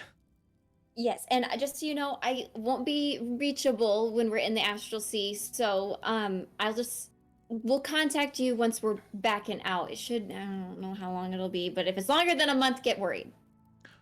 Okay, yes, I will do. Okay. Good. All right. Wonderful. Well, I need to go, but hopefully Belle should be stopping by soon. Perfect. All right. I love you. Be safe. All right, I love you too. And she'll hug you, she'll kiss the top of your head, and then she will head up and head back through the teleportation circle. So they weren't ignoring me. Woo. That's good. Yeah. See, they're Progress. just busy. Yeah. Meet important people. Yeah. And to be fair, it's probably going to be a very dangerous trip we're going on. Yeah. Belle seems, you know, I mean, she's Twig's age. that's true. That is very true. I don't know, maybe you could change your mind. I don't know. She was You just hear so lonely. magic? Oh. Lila! Turns around. Lila, have you left yet? And you can see looking over the edge. Hello! Hi, I'm here. Hi. Oh my gosh. Scoop, hug, swing her around. Yes. Oh, okay, I missed you. I'm sorry that I've been acting weird lately. I'm really, really, really, really, really sorry about that. That's okay. Are you like doing better? I am. I talked with one of my professors and you can see she's got this big smile on her face. Yes. They have given me permission since I'm traveling into the astral sea. They are allowing me, due to these very, very, very specific circumstances, to instead of attending the classes that I need to for this remainder of the semester, provided I write a very thorough research and examination paper of what I find in the astral sea and in whatever pocket dimension we're going on, provided the paper is good enough and the research is accurate, they're going to pass me in the class. Oh, that's amazing. But Yeah. wait, didn't you just tell Mom you weren't coming? Well, I didn't think the professor was going to because you know the professor I'm talking about. You know. Oh, yeah. He's just a weirdo, you He know. He's is. all old school. Mhm. Yeah. And so Okay. I went to him and I you know, it was kind of like, well, I don't think you're going to let me. And then he was like, actually, you know what? That's a great idea. I think that's wonderful. Go for it. Go ahead. And I said, oh, wow. Awesome. Amazing. And I was really shocked. So I told Mom that I wouldn't be able to go, but now I can go. And I'm really excited about it. We should definitely tell them, though, because otherwise they're going to flip when they can't find you. Oh, yeah. Here, I can do it. I've been getting better. I think this is something I can do. And you see her cast sending. You can recognize that she's casting the spell. Hi, Mom. It's Belle. Hopefully this spell's working. I think it is. My professor, he gave me permission to come and write a paper about going instead of actually doing my work in the class. Okay, love you. Bye. I think that was 25. I don't really count. I just kind of start Oh, talking. So. she's responding. Oh, Okay. All right. We're good. She said, that's fine. Yay! Lila said about a month that you might be gone. If it's any more than that, then she'll start to worry. Yes. Great. We'll be great. We'll be fine, though. We're going to be awesome. I'm going to go see the Astral Sea. I'm going to do some research. I'm going to hang out with my sister. And it's going to be great. Mm-hmm. Yes. And this is your whole new friend group. So start to get comfy. Hi, new friend group. Hello. Hello? Right. Now I've kind of gestures twig. I hate Discord. Sometimes it makes things awkward. No, take it as an eye. Okay. Because Cake's not awkward. No, it's not awkward at all. Yeah. I make noises and Discord hates me for it. All right. So, with that, you all gather around together, saying hi to Belle, exchanging pleasantries. You can see that she's decked out in adventurer gear. Aww. Obviously, money has provided her rather nice magical items that will keep her safe on this journey. So you all can guess she's probably maybe, as far as you can tell, a little bit under you in terms of skill level, but not so much where it'll be like protecting a baby, you know, like in a companion mission. She'll be able to hold her own in any combat encounters you may encounter. And then what I'll do is, by the next time you play Felicity, I'll have a little character card for her. So you'll be in charge of sweet. managing her during combat. Super fun. Mm-hmm. Yep. Okay, so with that, as all of you gather there, waiting, eventually, I would say that Lila, you would receive a message in your head from Ephron. As he speaks, he says, I believe I have finally arrived at your tower. I would come out soon, though. Many people are staring. Okay, guys, we gotta go. He's here and everyone's looking. All right, out the door. Here's your red plants, everyone. Oh yeah. we'll say we got that. yeah, of course you already got that. Yep. Yeah. Because Okay, York's the responsible one. Alrighty. So as you exit out into the city, you can see the wind blowing on this spring day, and you can see floating maybe 15, 20 feet above the ground. You can see this not large, definitely not nearly as big as the Southern Star, but this rather interesting looking craft that is currently floating in stasis above your tower. So you can see something very similar to this. As Ephron, you can see there is a ladder that falls down from the side as he gets it closer, maybe 5 feet up off the ground. He climbs down, and you can see him say, or you can hear him say, sorry, let me just, bleh, bleh, bleh. Oh man, what was I gonna, yeah, sure. You can hear him say, oh God. God, something went wrong. His voice Well, changed. Finally, we can depart. I'd like all of you to meet the Valkyrie.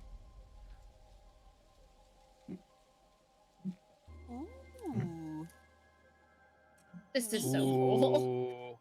Fucking The Valkyrie were so hot.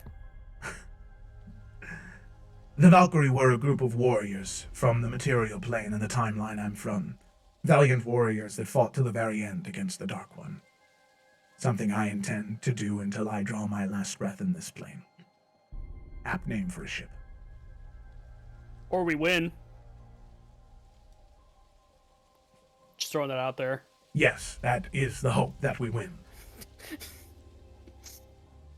So you can see with that, Ephron kind of looks at all the people that are supposed to be on this ship. Because you have Zevran, you have Danny, you have shit. Trouble, you have Belle, and then you have the 5 Oh, party that's members cool. Let's and go. Blossom. So you've yeah. got about 12 people that are going to be on this ship. As he looks at the head count and says, It's going to be a little tight, but it'll do. It's all right, Zephyrin, you love us. Get As she close begins and to comfortable climb. with each other. We're all gonna be friends. you can see Zephyrin is like staring at Ephron. Oh yes. Like, This is our friend, by the way. Zephyrin goes, hi. Great, we're all custom. Hello, Shoulder. strange human. Please, get on board, everybody. We We get should leave on. now. Hell. Hell yeah. Let's Humanoid. go. Blast off. All right. York waves at the people on the streets as they leave. They're like, you can see one guy's like, dude, what the fuck is that? Bro. Triple balls on that ball. Dude, that Pidus was too strong. The Okay. Dolpitis has got something else laced in it. Alrighty. And so as you all climb on board the Valkyrie, climbing up the ladder, eventually setting your stuff down into the back area. There's also an area below deck where you can put most of your items and where there are some small sleeping quarters. They're definitely hanging cots. Like, this isn't private bedrooms at all. There's no privacy on this ship. Any conversation is heard by everybody, regardless of where you're at. But as all of you climb on, all of you put your stuff below deck. You all sort of claim your cots. As you all get settled in, the ship does begin to elevate till it's about 50 feet above the city. And Ephron says to all of you, The pieces. If you give me the pieces, I can assemble them so we can guide our way through the astral sea. Are we just gonna say we got the other two, or are we okay just skipping that? Yeah, there was nothing of note at those places either. All right. Anything that you would have found in Aline's office was all clerical work. It was all just super simple, like these items are going here, these items are going here, these items are going here. Yeah, we already did that shit like a month ago. I don't imagine it's just changed. Mm-hmm. Okay, so collect those items and you hand them to Ephron. Very good. Well, now I will need to steer the ship. I will need a navigator, and I think... And he looks to you, Lila. Considering your connection to the stars, I think it would be best if you navigate. She's very giddy, but she tries to contain it. She's like, yeah, I think I can do that. It's okay, you can be excited. This is a first step for your kind. Oh my god! Okay, yes, I'd love to. Okay, she pulls out her map that was already ready. Okay, is this up to date? I do my best. So he looks at it, kind of squints. Mm-hmm. This is over just a little bit more, but other than that, it's right. Perfect, all right. Yes, I'd be happy to. Thank you. Wonderful. The rest of you, I would either get below deck or not stand near the railing.